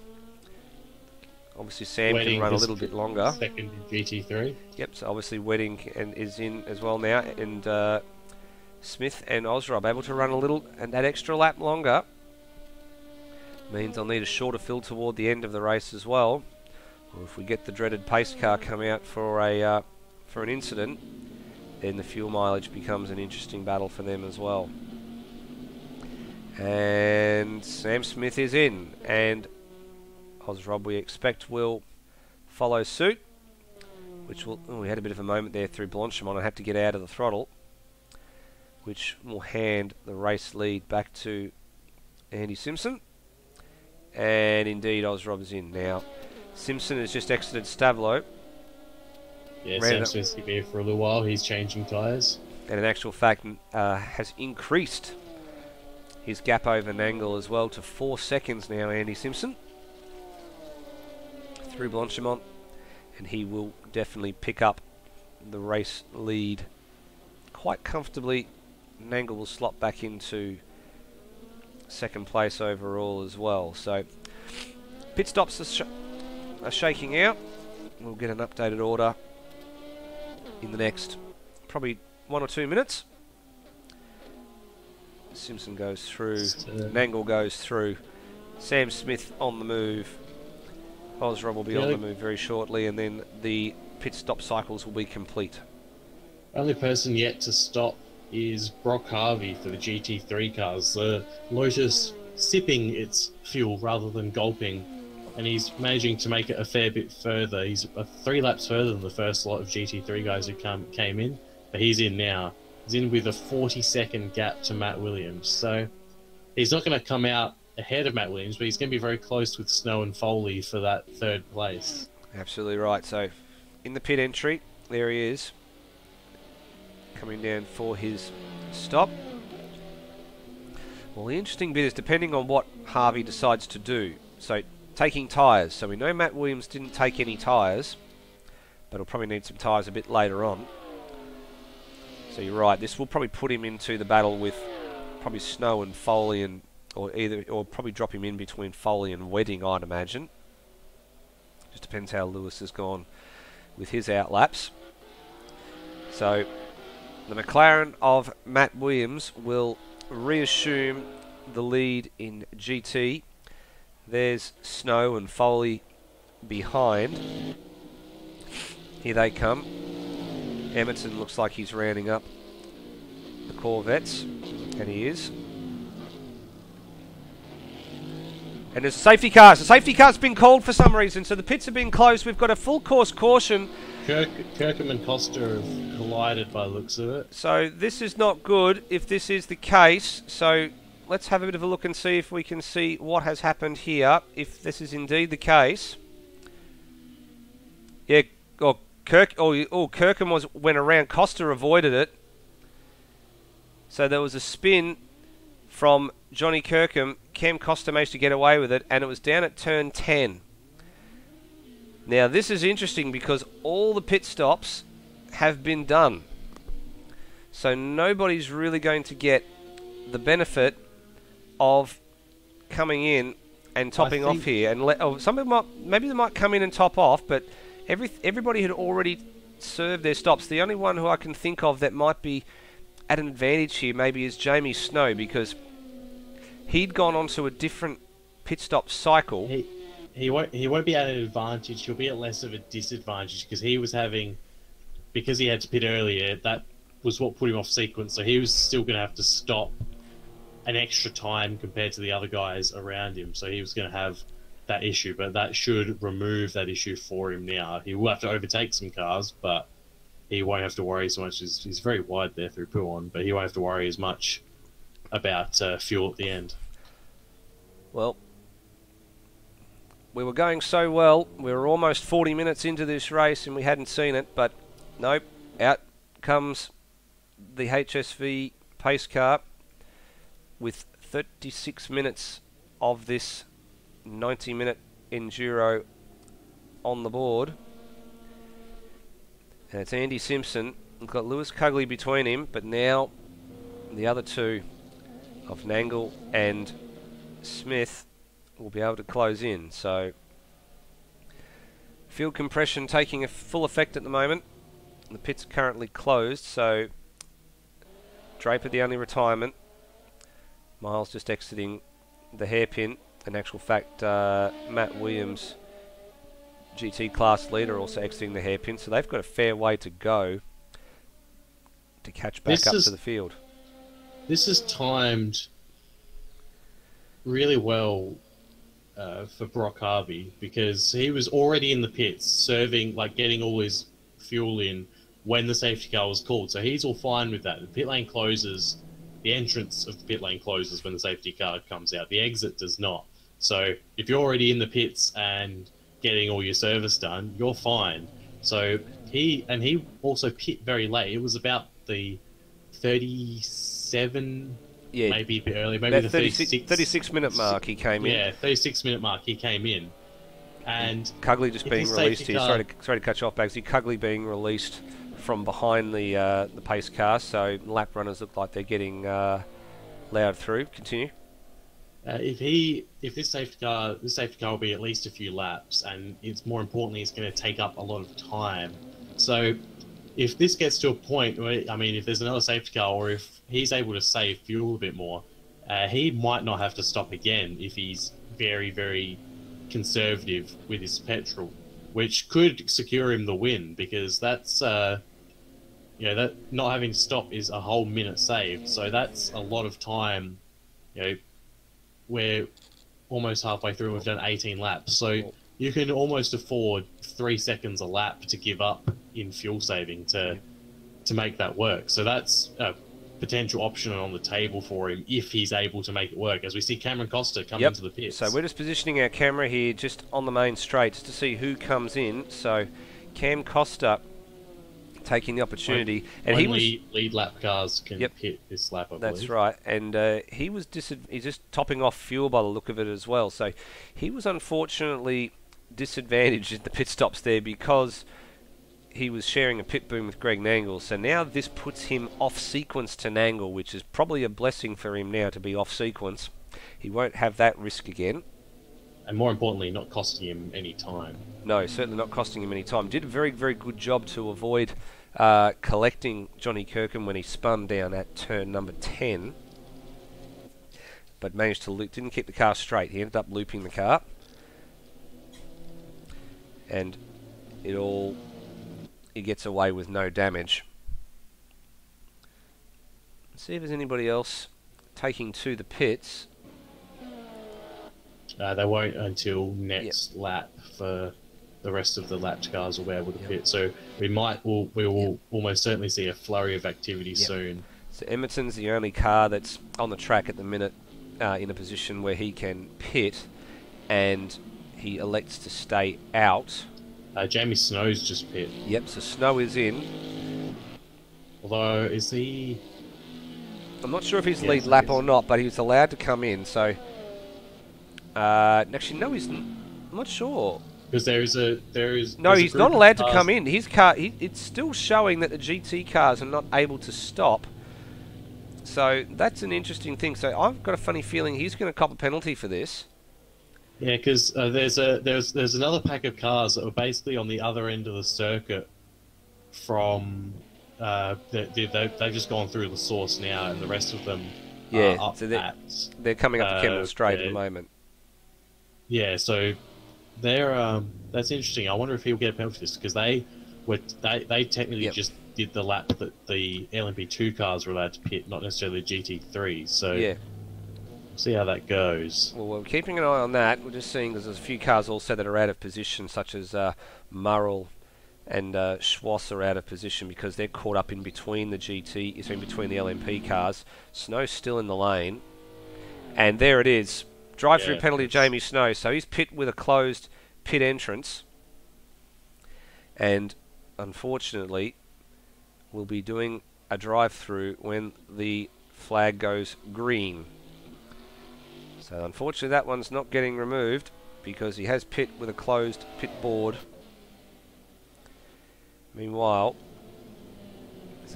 so your GT leader, Matt Williams, is down just exiting Stavlo on the run up through towards Blanchimont.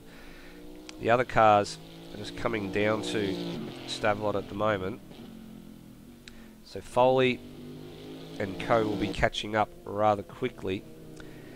And then we've got all the other GT cars that are out of position as well. So they'll be allowed to pit this lap as well. Let's see what happens. So we're going to get at least another lap under safety car. Costa just a little bit slow there from our curb cam. Well, let's see if we have any takers this time around in GT. Murrell in. Schwartz stays out. Osrob in. Bolger stays out. Miles is in. Matt Williams has come in. Coulston's in. Foley's come in. Brian Walsh stays out. Brock Harvey stays out. Foley Williams in as stays well. Out. Devonish out. Tara in. Well, it's actually a green flag. It's gone back to green flag. So what's happened here? So, is it? No, it hasn't. It's still safety car. It looks like on my screen it said it was green flag because there's the little timer indicator in the top had gone to green. So Oakley's in as well. So hence my my surprise. But you are right. It is still Looks like there was. It is still a pace car. Stack in there. There's a little bit of stacking going on, I think, as well. Looks like Foley had to stack. Oh, Foley's just a bit skew-if in the box, so he's... No, he only just got in there. He had to wait for Osrob. Well, a couple more for Victim here. So Snow's allowed to pit this time around, but he's obviously going to continue on. Still just our one retirement. That's a disaster for Brenton Foley. He's dropped so many positions because of that. Well, he's effectively surrendered. Well, they've surrendered the lead to Brock Harvey in GT category. Now, the timer is still counting down here. So we're just past the halfway mark now. So get your Murrayisms on, everybody, because with half the race gone, there's still half the race to go. We're working lap 20 under safety car at the moment. So we're probably going to get about another 17 to 20 laps in before this one's over. And your race leader in LMP is Andy Simpson from Greg Nangle and Sam Smith. And right now, it's Brock Harvey from Lewis Wedding and Will Devonish in GT. But while all the other GT cars have come in, Harvey and Wedding and Devonish have stayed out. Yeah, Harvey we know is staying out because of the timing of his pit stop. Wedding probably correctly assumes that there will have to be one more stop for the other GT3 runners, so you might as well have the track position versus coming in now, because he clearly doesn't think the safety car is going to go for that long and that it's going to be, you're going to have to pit again. Yeah, Brenton Foley now though, back in 12th. That is not back in 12th, but 4th, 5th in class when he was coming second. So that's not what he wants. Not only is he behind Tara there too, Bagsy, but there's lap runners in between as well. But we'll see how this looks. Actually, the lap runners are being told to get out of the way, so they're line astern. So Tara will be making that BMW quite wide as well. Well, let's see what happens this time around. There's a bit of tyre warming going on, so I dare say we might be going green. Oh, geez, I was a bit worried for Andy Simpson there because he was awfully sideways while doing some tyre warming. But they'll settle down now for Blanchimont. And let's see what the pace car does this time. So down to the final chicane we come. And are we going green? Yep, yes, we are. So Brian Walsh has received a stop-go as well. I think there'll be an out-of-position penalty, but the safety car is in. Now, Simpson can't go until the green gets shown. And look at this. It's a three-car train right line astern to each other. Simpson goes now, but he's got Nangle, and Smith is trying to buy into this as well as the other cars behind are trying to lap the GT traffic. Smith tries to go around the outside of Nangle here, but I don't think he's going to pull this off. This is going to be a master move if he does. But no, Nangle's going to hold. He's so close behind him, though. He's going to have such a good run coming up the Kemmel Straight. Goes through Radion. He's still right on the back, but he has dropped back a little bit. I don't think he was able to hold it quite as well as he would have thought. So now Nangle is actually closer to Simpson than Smith is to Nangle. Yep. So not what Smith wanted. Simpson's actually gone slightly defensive there. He was concerned about the run that Nangle had. So 1, 2, 3, Simpson, Nangle, Smith, with Kirkham 4, Costa 5th, Emerton 6th.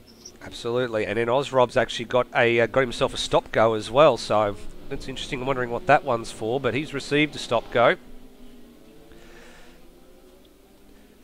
And I'm not 100% sure why, so Bagsy probably looking into that one. Meanwhile, Brock Harvey has been overtaken by Will Devonish at the start there as well, or the restart, for first place in GT. So the Lambo's got its skates on, and Harvey's now being harassed by Wedding. And they're trying to round up Bolger here as well, who's a lap down and out of place. And Devonish is scooting away as quickly as he can, while Harvey is being held up by Bolger in the traffic. So Bolger now lets a few of them go. So he lets Harvey through, he lets Wedding through, he lets Murrell actually gets past when he shouldn't have necessarily been able to get past, because that's for position. So Bolger not only drops down a place, lets a few others through as well. Oh, there's a bit of argy-bargy going on back there. I see Matt Williams with a bit of bodywork go flying. I think there might have been a little bit of nose-to-tail action going on down here. Let's just have a bit of a quick look. There's a little bit messy with the GT guys, and a few of them got caught up. So Williams wide from all of them there, kicking up the dirt. Yeah, so Williams was following Foley, and Coulston came back off onto the circuit. Tara took avoiding action, and Matt Williams didn't have anywhere to go. So that one's not on Tara nor Williams. That is purely and simply racing incident, but a bit of an unsafe rejoin for Coulston. Should just held his line. So Devonish has got past Brock Harvey and is bolting away already. Yeah, he has. He's absolutely got his skates on. Will Devonish. There he goes. Although to be fair, Harvey has bridged the gap a little bit to a tune of a second. He's actually got Wedding for company. Can the Bentley get any sort of a toe off this little Lotus? This will be the interesting bit. Big old Bentley versus little old Lotus, and Wedding's closing, but just can't close fast enough. So Harvey manages to close up a little bit more now. It's like watching a Nimitz aircraft carrier chase down a little tugboat. Watching Lewis Wedding chasing down Brock Harvey there. Yeah, certainly it was very, very interesting. It's like the hunter chasing its prey, and the prey also chasing a hunter in front. But this three-car train, Devonish, Harvey and Wedding, going to battle on here. The three of them did not stop on the safety car, so there's definitely one more stop for them. We'll see how far they can stretch their fuel. Remember too, Harvey and co did not change their tyres at the last one, whereas Matt Williams did not. And actually under safety car, Matt Williams came in, I believe. And yeah, he changed his tyres. And changed his tyres then, so have to think about that threat from behind as well. I mean, Williams is only 5 seconds down the road. Behind them, that is. And more importantly, the safety car coming out where it did has only put these guys a lap down overall as well. So they'll still get lapped again as Harvey sends it very, very deep. Closes right up on the back of that Lamborghini. Gets the better exit as well. Devonish with a very sluggish exit. Harvey to the outside. This is going to be ambitious if he can hold it around the outside of turn one. Goes deep under brakes. Holds the line. Gets the job done. What a great move. Now he's got to hold this down into Eau Rouge, but no, can't get the run. Can't make it happen. He was about to make that move sticky. Had the job done, Brock Harvey, but I think Harvey is being a bit clever with this, and he knows that he can get a higher top speed than Devonish can. And so he's just like, why would I bother giving you a slipstream when I can take it for myself? Here he goes. On past you down the end of the Kemmel Straight. Well, maybe a little bit of cheeky play there as well, but Devonish's not going to have any of this, and unfortunately not close enough to make a lunge, but Harvey back to the lead in GT, and now he says to Devonish, well, now you can have a go with having a big old purple Bentley up your chuff. I've got the feeling that this probably isn't worth it for Brock, though, if he can fuel save. Obviously, this is dependent on him being able to fuel save, but I think he could feel safe enough to not have to stop again, and that's, you know, it's not really worth fighting if you know you can just get the race win without doing that sort of thing. But well, given when they all came in though, two bags, they came in. He came in with 36 minutes on the clock, and the safety car came out. So it's 36 minutes on the clock right now. I don't think he's been able to save that much fuel. He'd be on the limit. I think he'd be very, very close to. He'd need another safety car to get home from here. I think Brock Harvey would be very, very touch and go. Meanwhile, Devonish has got back to the back of Harvey, and not only that, Foley's buying into this as well, and this is all allowing Matt Williams to close back in as well. He's not that Foley's far got away. Much better run out of Stavolo than Wedding. He's alongside as they come up to Blanchimont. Well, look at this, and Harvey's going to have to go defensive as well, because Devonish had a run out of Stavolo as well. 1, 2, 3, 4. Look at them all come through the curb cam, and there's Matt Williams getting behind them as well. A little bit of a look from Lewis Wedding.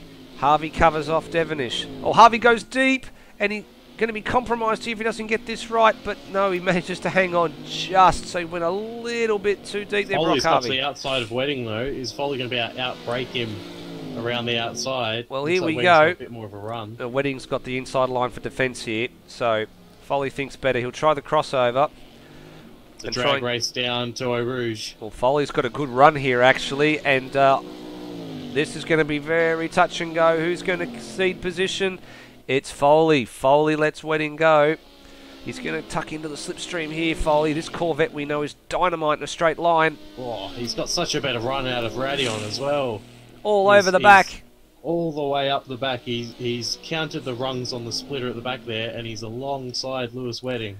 Can he go deep though, Foley? Can he make the pass stick? No. Wedding gave him the space though, just in case he decided to send it. Just couldn't get the run at the right time there, Foley. Oh, Matt Williams and Tara going at it behind as well. Yeah, Tara's actually got back ahead of Matt Williams, so now those guys are closing in on this battle. Cugley's coming along for the ride as well. We could have a real humdinger of a battle here in GT very shortly. Meanwhile, Brock Harvey's got himself a bit of a margin, and Devonish is becoming the cork in the champagne bottle here for Lewis Wedding and for Foley. We've got the top 8 in GT3 are covered by 10 seconds. This is very close at the front. The safety car has definitely delivered a bit of a mid-race scrap for all these guys as we're approaching the 1 hour mark in this race. So in front it's still Simpson from Nangle and Smith in LMP. Costa's actually dropped back behind Emerton as well, so something's gone on there for Costa. Here we go, this GT battle, we're staying with it. Foley's got overlap again, but Devonish has got to defend not only from Foley, he's got to defend from Wedding as well. Can he make the pass stick? And Foley's going around the outside here at Blanchimont. He's got the pass done on Wedding. How did he manage to do it? He got it done before the turn. Geez, that was an opportunistic pass from Foley there. He used the fact that as Costa gets a drive-through penalty, and Foley's gone up the inside of Devonish. Devonish has the inside for the second part of the chicane, though. Foley's going to... Oh, Foley has a twitch, and that's could cost him the position to Wedding now. Costa just received a drive-through penalty as well. I'm not sure what for, but Foley made a brilliant move around the outside of Wedding on the second up the straight before they got to Blanchimont, and he had the pass done. He had 2 wheels in the grass as well, for good measure. Now he's harassing the Lamborghini here of Devonish, but I think he'll leave Devonish alone up the hill. And I get to Radion. You want to be right close here. He's very, very close. Harvey's checked out. He's got himself 2 and a bit seconds here. Foley on the outside. Devonish on the inside. Who's going to hold? Devonish lets Foley go, and then tries to slot back in front of Lewis Wedding here. So this is becoming very, very awkward. Has got the Tara as well. He has. But they've actually lost time as well. So the battling between Williams and Tara has actually cost them some time. They were closing in on this train. Wedding finally rounds up the Lamborghini of Devonish. Wow. Just to go back to that Costa drive-through penalty, he cut the track at the top of Radion, so it is a track-cutting penalty. Well, there you go. So he'll be in to serve that shortly. Foley very wide at Puon. Gives incentive to Wedding. And Wedding thinks better of it. Now they've got to get their heads down here because Harvey's kicked away to the tune of 2.3 seconds, but the speed of that Corvette should drag this lot back up to the back of Harvey if they can string a few clean laps together. Just had Brian Walsh DNF, second DNF of the night. Yep, so Brian Walsh unfortunately out of this one. 2 retirements out of the 22 that started. Both the retirements coming from GT. And Brock Harvey taking this race into his hands. He knows he can run further than the guys behind him, which means a shorter pit stop at the end. And to be honest, I've got the feeling he probably won't go for... I don't think anyone will go for tyres, really, because they're going to have fresh tyres that haven't been used too much behind the safety car. So this is probably just a straight fuel mileage race to the end. That's exactly right. Well, Harvey's still got 2.3 seconds on Foley.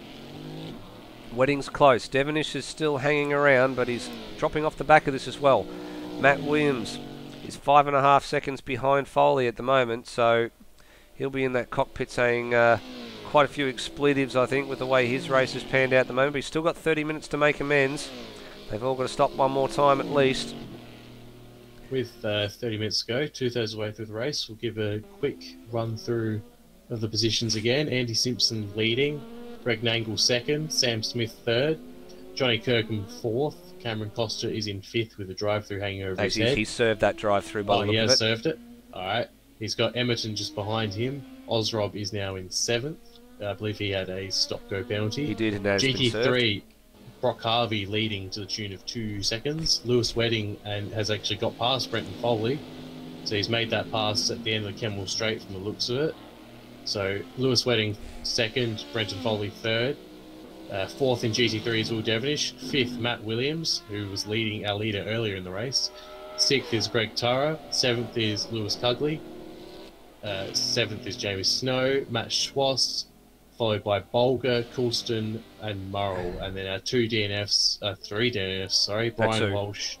R2, Glenn Miles is on track, but a fair way down. So 2, Brian Walsh and Jaden Draper. Glenn Miles is going to come through, I believe, this lap to get past Brian Walsh, who's in the pits, retired, and he'll move up to 20th. Yep, certainly is. I've just noticed a little bit of damage, Bagsy, on the back side of Andy Simpson's 85. Just minor, so I'm wondering whether there was a little bit of push and shove a little bit earlier, maybe with the back mark or something. There's actually a little bit of damage on the front left corner as well of that car from the look of it as well. So it doesn't seem to be handling oddly, but he's only got 0.6 of a second on Nangle. And as you remember before, the safety car came out. Nangle was chipping away. Although Simpson's pulled out a massive 1.2 seconds in that middle Foley's sector. having to go back at Wedding again. Down the field, that GT battle rages on. Simpson coming up to Murrell. Oh, Wedding's had a big moment in the source. He got that tail right out.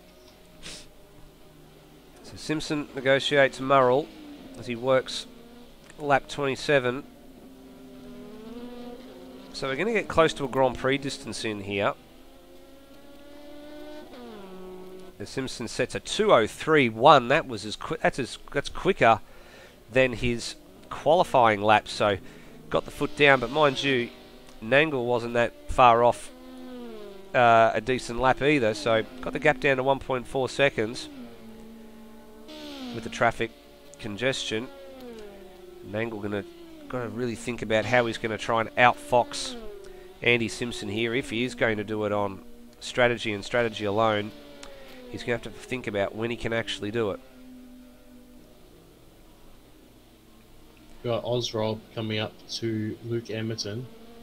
Looks like he's got the overtake done as Coulston gets a drive through. Now I think Coulston has been awarded a drive through for a corner cut there, because I think because he was getting out of the way of Andy Simpson. So you might want to take a look into that one, Bagsy, and just see if that was the reason for it. I think it may be, because these guys came through right where Coulston was as the penalty was applied.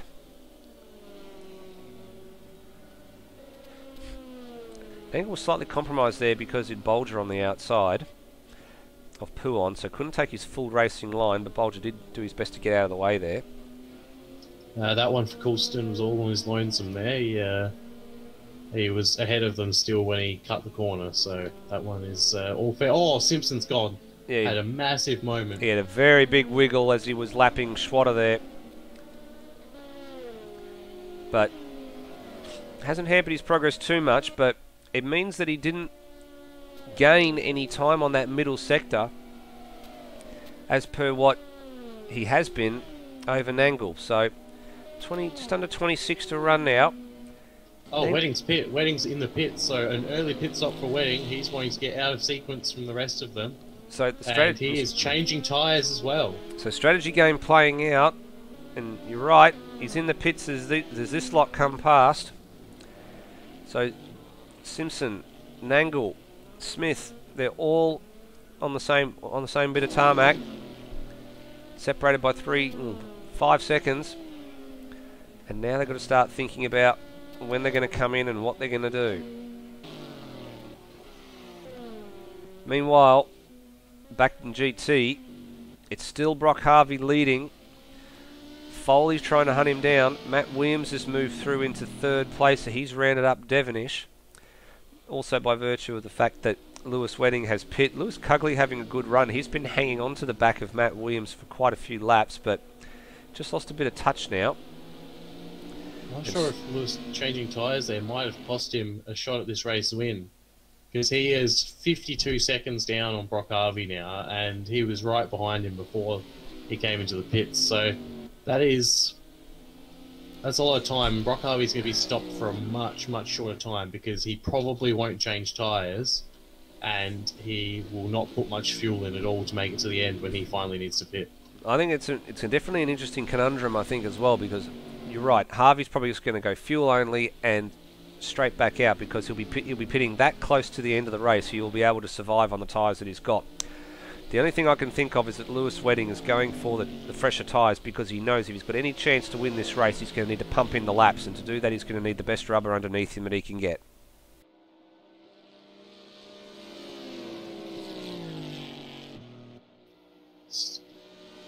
Looks like Matt Williams has got himself up to 3rd in GT3 with that pit stop from Wedding, so he's also getting lapped as well, but he's dispatched Devonish and Cugley, and he is looking to get himself the win for the class.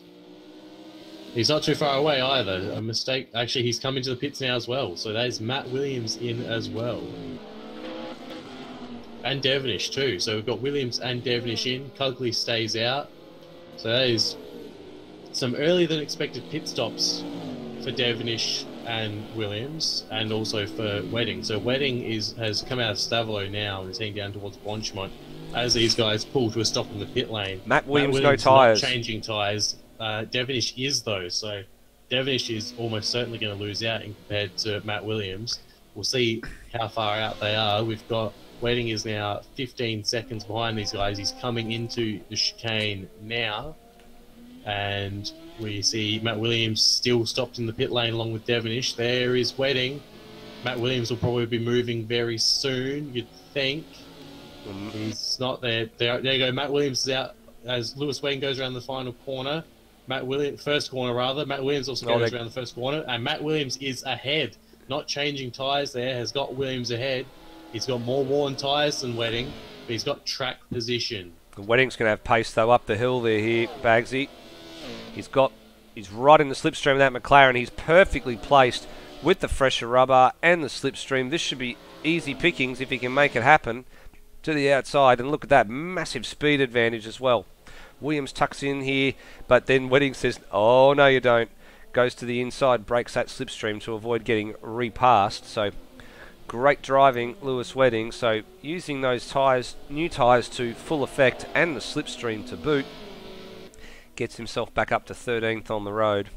And shows how much taking those tyres will cost you, because Devonish is 20 seconds behind Matt Williams now. I think he put in extra fuel as well, so not what Devonish wanted. He's probably cost himself. Well, he has cost himself 20 seconds because he was right behind Matt Williams. He certainly has. has. Could cost him several points at the end of this race too. Well, here's Jamie Snow. He's in recovery mode at the moment because he's still got those massive cannonball-shaped dints and a few other bumps and bruises all over that car to boot as well. But Brendan Foley's just had his teammate, Jamie Snow's teammate, Brendan Foley's had a big moment coming out of the final chicane, going up to the start-finish line. He's got too much power down and almost spun it into the inside wall, or rather the outside wall. Well, here it is he on was harassing Harvey. Yeah, well, here it is on the replay. He was having a bit of a sniff at Harvey. Harvey left him a bit of space as well on the chicane and had the optimal line. And then, yeah, just gassed it up too much. But just a little bit of a lose. It wasn't too bad. He didn't loop the car, but just lost himself a few car lengths on the little Lotus that could. Back live pitches here. 20 minutes to run, or just over 20 minutes to run. Miles with a drive-through penalty as well. He's right down the field there. He's the last of the classified runners and 20th. Yeah, I believe he went too wide in Blanchimont. Too wide with his foot in it. Now it's all about the pit stops for these two. Harvey and Foley. Foley and Harvey. Who's going to blink first? And more importantly, how are the guys behind going, closing the gap down? Because Cugley, Snow, Turra all still yet to pit for the final time, along with these two. And Lewis Wedding, 49 seconds behind the GT leader, but with fresher rubber. He's really going to need to be making some use of that and really eating into the advantage as quickly as possible. Foley's all over the back of Harvey here. I'm wondering if Harvey's going to have to change his tyres, because his Lotus is a lot harder on the tyres than any of the other GT3 cars, so could be an instance of he will have to change tyres in his final pit stop just to be able to stay competitive. Well, here goes Foley. Foley's giving him an absolute nudge. It's like bumper cars.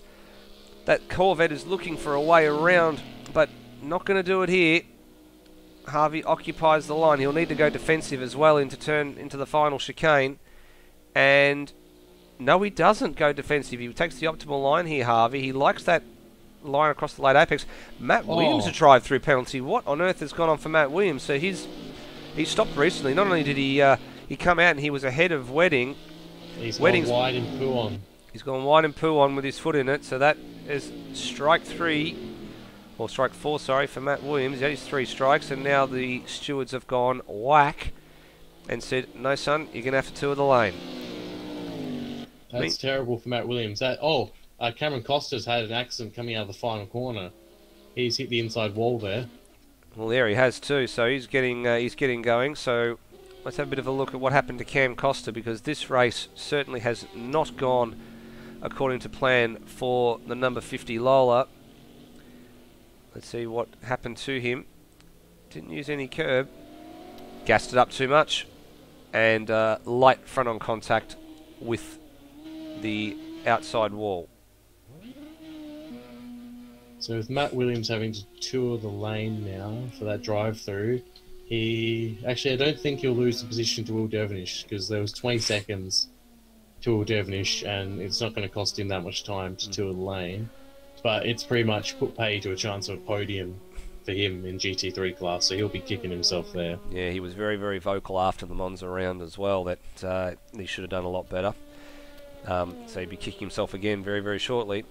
Well, I think Simpson might have broken the camel's back here, because he's out to 5.3 seconds. This is the biggest margin that we've seen throughout the whole entire race, believe it or not, in we do still have pit stops to come. We still have pit stops to go, and Simpson is in, so this is stopping for the final time. Nangle covers him off. Sam Smith, I believe, will follow suit. No, Sam Smith stays out.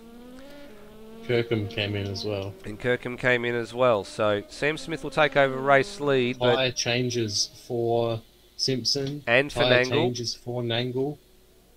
And I believe Kirkham will probably follow suit as well. Yep. Where is he? Yep, he is. So they're all changing tyres. Glenn Miles coming into tour the lane as well. Costa, we expect to probably be in this lap as well. It's all about fuel load now. Who is going to predict fuel load correctly? You want to try and get as close as possible to the amount you need, so you have barely enough to cough across the line, as it looks like Brock Harvey, and Nangle's got out ahead of Simpson. Simpson's still stopped in the lane, and Nangle's already left. Well, that's a disaster for Andy Simpson. As we said, he's been... I'm not sure if that's a mistake or whether or not Nangle's done enough to fuel save, but obviously some sort of pit stop mistake there, and the Professor is the beneficiary. That is a 7-second gap that Nangle has to Simpson. Has he underfueled and needs to fuel save, or is he going to... Has Simpson overfueled? Has Simpson done a full service when he only needed part of it? That's the question being asked, as Costa is also in the pits. So just Sam Smith left to pit now for LMP2. But that is very surprising to see Nangle ahead of Andy Simpson after those pits. It's also cost Simpson the fact that he has to go through some more traffic that Nangle didn't have to worry about. Well, what I'll be keeping an eye on now, Bagsy, is what Sam Smith does, because I don't think he'll take tyres here. That's what I was about to suggest. I don't think he's going to take tyres at all. I think he's played the very, very smart game here. We know that he stopped later than all of them in the first round of stops. They all didn't come in during the safety car period.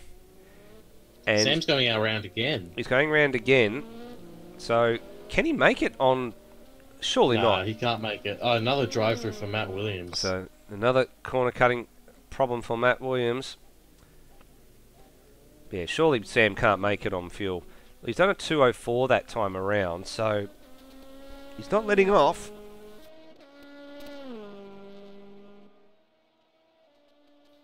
We've got Brenton Foley and Brock Harvey still absolutely going at it. Cugley's within range of them. Waiting is still a fair way back. And Matt Williams has retired from the race, so that drive-through was enough for Matt, and he is declined to finish the rest of this race. So it's very unfortunate for the FCR team Scrouse. They are, out of this race. Just having a look, as Weddings had a big moment at Stavolo, but he's gathered it back up. Looks like Brenton Foley is coming to the pits, so we've got Brenton Foley in, and he is not changing tyres. So now is the time for the hammer to go absolutely down for Brock. He wants to absolutely get this lap time in. He's going to get a little bit of slipstream down Kemmel Straight from Simpson, but not too much. So Simpson is in. Simpson has come in. Smith is getting through some traffic now and currently has a 46-second gap to Simpson, a 41-second gap to Nangle. So a full service is about a minute. If we assume Sam Smith doesn't take tyres, you can knock 10 seconds off that for the actual tyres. 20 seconds is touring the lane, which he'll have to do, but he does not need a full tank. So with only 13 minutes left, and we keep in mind we race till the clock goes 0+1. Well, here he comes. Sam Smith comes in. How much less fuel does he have to put in for Nangle and Simpson? Because he's gone 2 laps less, and how is he going to be able to get out in front? I think he might end up in front to the tune of 4 or 5 seconds. No tyre change for Sam Smith.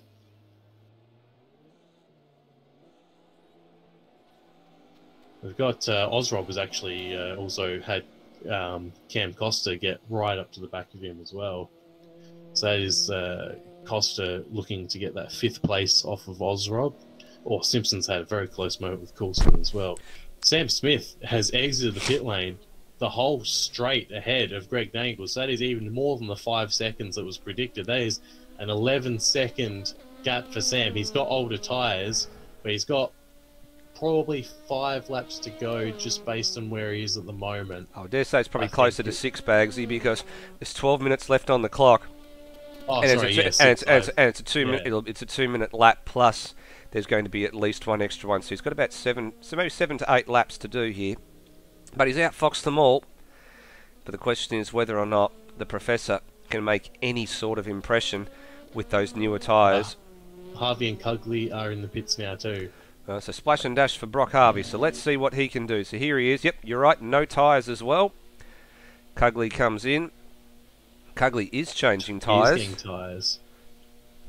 So we're waiting to see Brenton Foley. Foley's in the final chicane. And Foley's getting blue flags as well for Ozrob. Brock Harvey's on his way. Well, So Brock Harvey has got a large gap. He's got a 5 second... Sorry, it's a 6 second gap to Brenton Foley. He's just laying through the LMP2 cars, and then Wedding in third. Harvey's going to have half the length for Kemmel Straight on Foley, which is really, really brilliant for him. Heading for a win. Yeah, it'll be, if he can keep it together, it's going to be an excellent win for Brock Harvey. He will have done a sterling job to get that Lotus to the front and to keep it there. And also, he has got lucky with the safety car, but he's kept that car on the track so far, and that's what you need to do. You make your own luck, as they say, and he's certainly done that by keeping the car on the road. Foley has some slightly worse tyres, to be honest, at this point, from the looks of it. He's sliding around a lot more. Wedding, who changed tyres, though, is closing in at a rapid rate, so can't count Wedding out at this point either, because with those fresh tyres, he can afford to push, whereas the others have to slow down just that little bit. Jamie Snow is fifth in class and might come under pressure. Sorry, he's fourth in class and might come under pressure from Cugley, who changed his tyres and only 4 seconds back too. No, certainly right there. So, 10 minutes to go, and it looks like Sam Smith has outfoxed them all, although Nangle has chomped quite a massive amount of time out of Sam Smith on that last tour. That was Sam's outlap. That's why his lap was so slow. All due to do with the outlap. But the gap is 11.5 seconds with 9 minutes 40 to go. Can Sam hold on? We were talking about this being potential for a hat-trick of wins from a hat-trick of appearances, and we don't want to put the moz on him too early, but it certainly is looking very, very good for the Tin Shed Racing driver. The man who heads the standings at the moment could very well be extending his advantage even further. And this is classic, isn't it, Bagsy? The classic, waiting for your opponent to make the move first. So as soon as the others had pit and he'd seen how long they were stationary for, he knew exactly what he had to do. Yeah, and he put his foot down, and he's definitely... I think it might be that he's calculated best, because it seems like Simpson and Angle might have just put a little bit too much fuel in. I mean, the fact they changed tyres, if they hadn't changed tyres, this gap would probably be much more like 3 seconds rather than the 12 seconds it currently is. But the thing is, Sam would have been on fresher tyres then and able to push faster. So that 10-second gap, though, I think they underestimated how well Sam could conserve his tyres, because now he can just drive a relatively somber race to the end and should be okay. Well, he's not necessarily driving a somber race to the end, because his last lap time around was only 2/10 off his best lap, so 2:04.3 last time around, and he's actually increased that gap out to 11.7 seconds, so he's got this one in the bag here.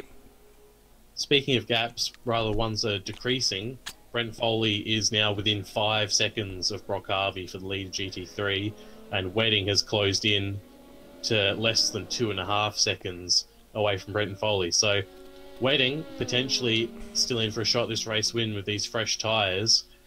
Brock Harvey will be hoping that the checkered flag or the white flag is taken at the correct time for him, so that he has to spend as little amount of time defending as possible. Well, speaking of defending, Rob is having to defend rather heavily from Cam Costa here, with 7 minutes and change remaining.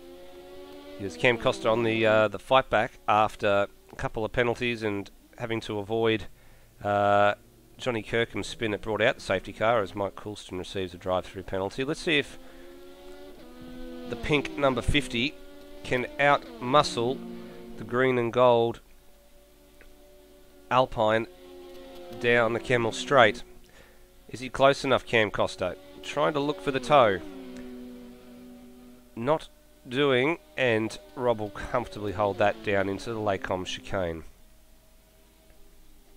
Yeah, Osrob's been doing a pretty good job to hold off Costa here because Costa's got much better tyres. Costa changed tyres at the last stop and Osrob did not. It looks like Costa might decide to... Oh, he's so close. He's got so much better drive, but Osrob is doing some excellent defensive driving here. It's a credit to him so far, but it just looks like he's not going to be able to hold off for the rest of this race because it's just Costa's got so much pace here that's just ready to be unleashed. Certainly is. Well, let's go back and have a look at what's happening in GT class, because Foley's got the gap down to 4 seconds now. So, and Wedding's got the gap down to 1.5 seconds. Yeah, Wedding's closing in as well. So this is all shaping up to be at least a battle for second and third place. And if Brock keeps going the way that things are, it might very well end up being a battle for top place in GT as well. But still, 5.5 to go. Means we're still going to get another 3 or 4 laps in. As the GT guys are working lap 35 and the LMP guys are working lap 38. Costa has got past Osrob. So he has done the job. Through Blanchimont, I think. Well, he's got through him at the final chicane there, so let's go and see if we can figure out what's happened. Actually, got it done well and truly before that. He must have got it done out of Stavlo because he was ahead once they came up to Blanchimont. And it looks like Rob had a little bit of a go at him, and Costa covered the line quite nicely as well. Brock Harvey's received a drive-through penalty. What on earth is going on there? That is heartbreak for the Lotus. In Blanchimont, that is the worst luck for Brock Harvey. He goes straight into the pits, and he will be absolutely spewing. That was a brilliant drive that has come all undone right here. That is such a shame.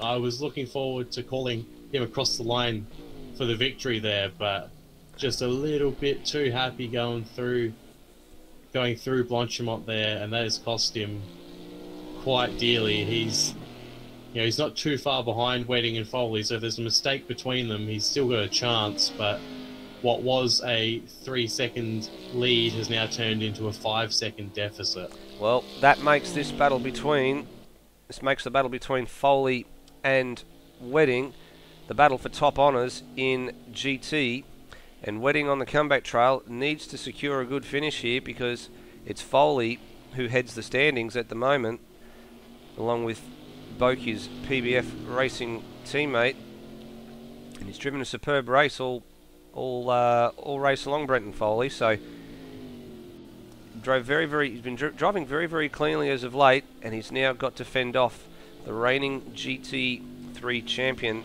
for another 3 minutes and 20 seconds plus 1 lap as we edge ever closer to the finish here. You see Brock Harvey just in the background there, coming down halfway to the Puon. So you're right, Bagsy, one little slip up between either of these two and he will be right there very quickly to pick up the pieces. But it was Foley who started on the pole, and they're getting blue flags here because they've got Emerton coming through to put them both a lap down. So that will happen up the straight here by the look of it. Although Wedding might try and get take a 2-for-1 special here. Emerton gives the flashing lights to Wedding, and Foley not making it really easy either because Sam Smith's actually coming up. The race leader's coming along as well behind this lot. Foley's gone wide as well. Foley's been given a penalty.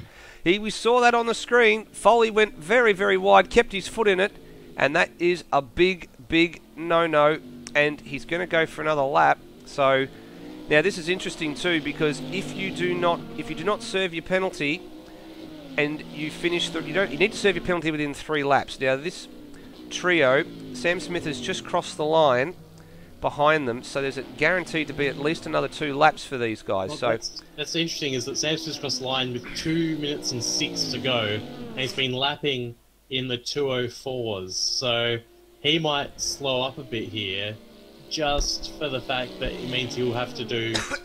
He'll only be doing this lap and 1 more rather than this lap and 2 more. And Lewis Wedding has decided he doesn't really want to pass Foley anymore because Foley's going to drive through and he doesn't want to risk it. No, well, you're absolutely right, because if you don't serve the penalty within 3 laps, you will be issued a post-race penalty, which is the equivalent of a drive-through at speed, which will be 20 to 25 seconds, and Brock Harvey falls within that boundary as well. So that will mean Brock Harvey will be re-promoted back to 2nd place overall. Potentially Jamie Snow as well. If it's 25 seconds, Jamie Snow is only 24 seconds back, so that could be a very big penalty. Really, he should just come in and take the penalty, because we saw with Brock Harvey that it's not that big a penalty. It only cost him about 10 seconds or 12 seconds because of the amount you can sort of go a bit faster through the final corner and first corner. Yeah, well, the difference between Foley and Harvey is that Harvey knew he had to take the penalty because he was more than 3 laps from home. Foley is less than 3 laps from home, but unfortunately for him, Harvey is close enough that he'll be getting the benefit of it. Lewis Cugley has caught Jamie Snow and is absolutely going for him. Well, there he is. You're absolutely right. And they've got the traffic as well, with Johnny Kirkham trying to round them up too. But meanwhile, let's have a look towards Sam Smith, because he's got 15 seconds to run on the clock. Now down to 10. Is he going to get across the line? He is. So 2 more laps. Let's see what happens. I believe. Yeah, oh, 2 more laps. He's just crossed the line there with a 2:06.8. Now, did he time it right, or did he not time it right? I believe there's still 2 more laps to go based on that. Well, I would probably hazard a guess and say you're right. So Nangle still in hot pursuit.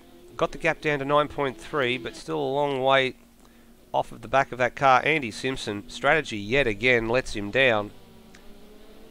But they've all been outfoxed well and truly. So Foley served his penalty. In actual fact, Foley serving his penalty has put Brock Harvey back onto the back of Foley, I believe, or is Brock it? Harvey's, yeah, no, Brock Harvey's made a mistake somewhere. Yeah, Harvey was. I think he must have made a mistake out of the hairpin. Let's have a bit of a look here, because Foley decided, no, I'm going to serve my penalty. I think Harvey knew he was there too.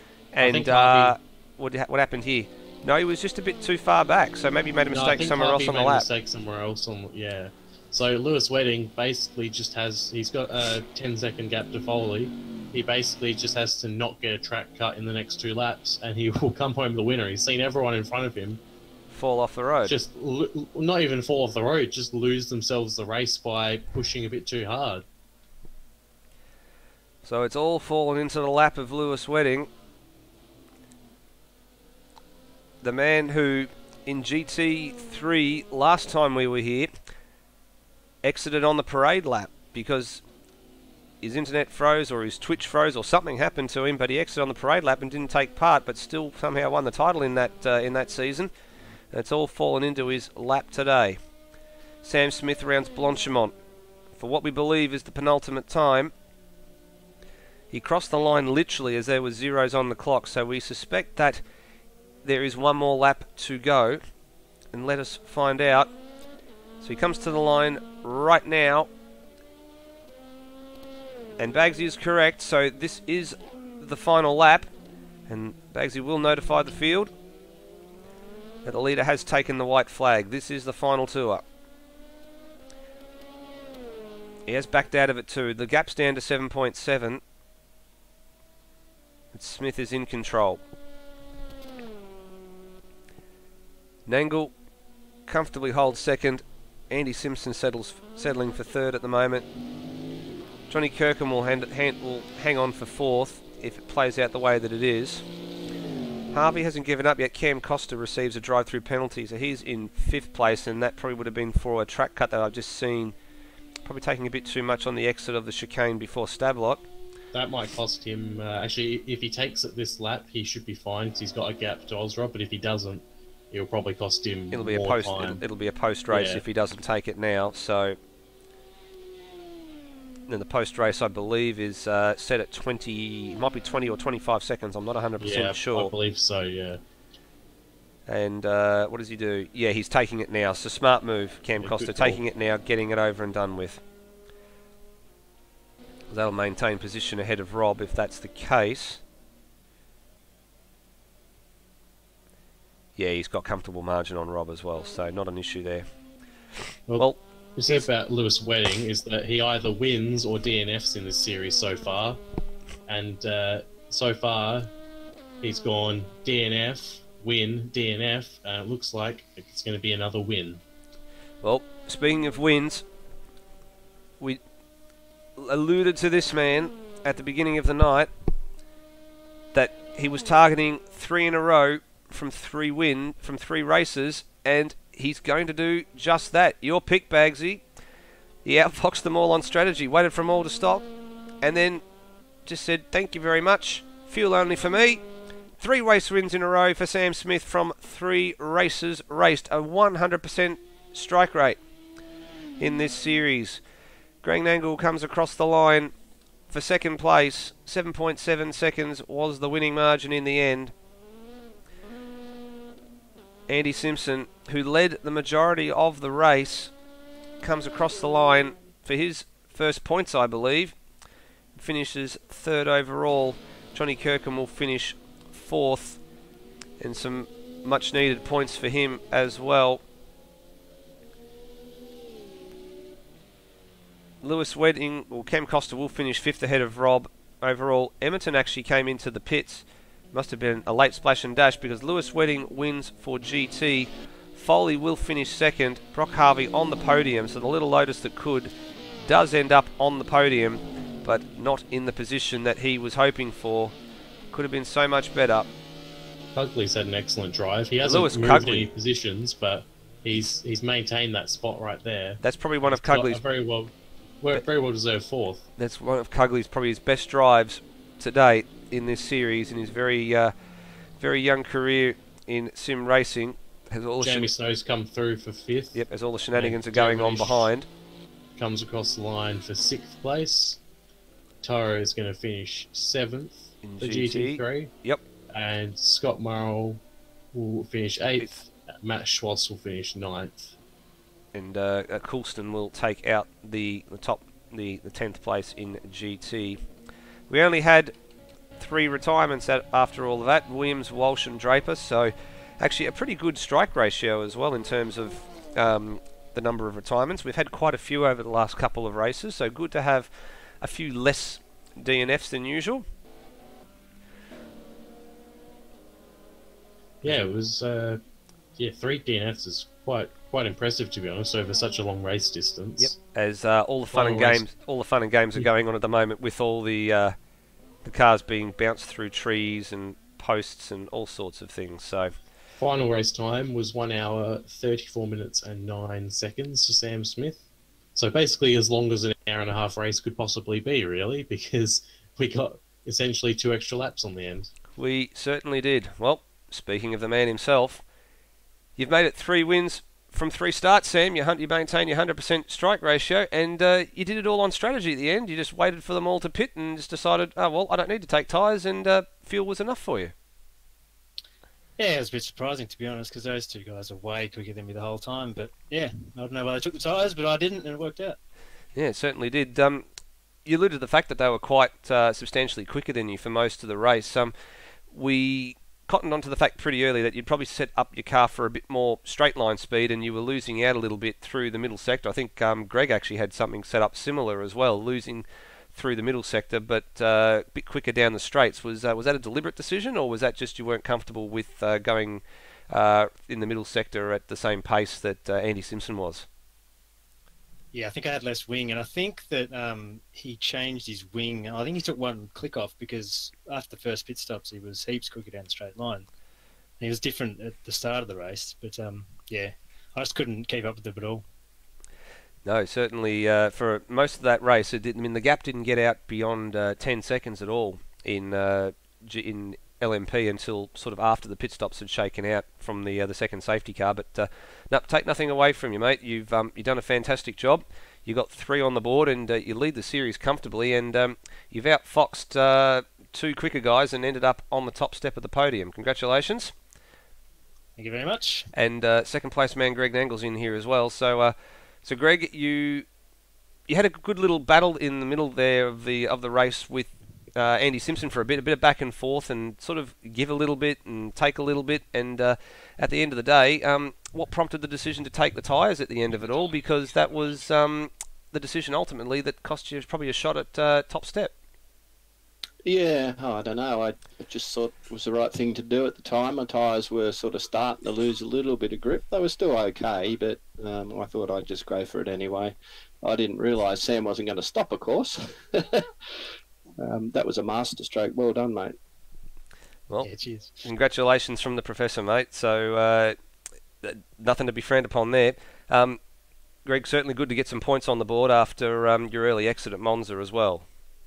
Yeah, that was a bugger. I felt like I was going to win that race. I felt really quick, and I started to drive away on those first few that first lap, and then it all just went wrong for me. So it was nice to get back up on the podium tonight and get a few points. No, good to hear as well, mate. Bagsy, how about that GT winner? Go interview him.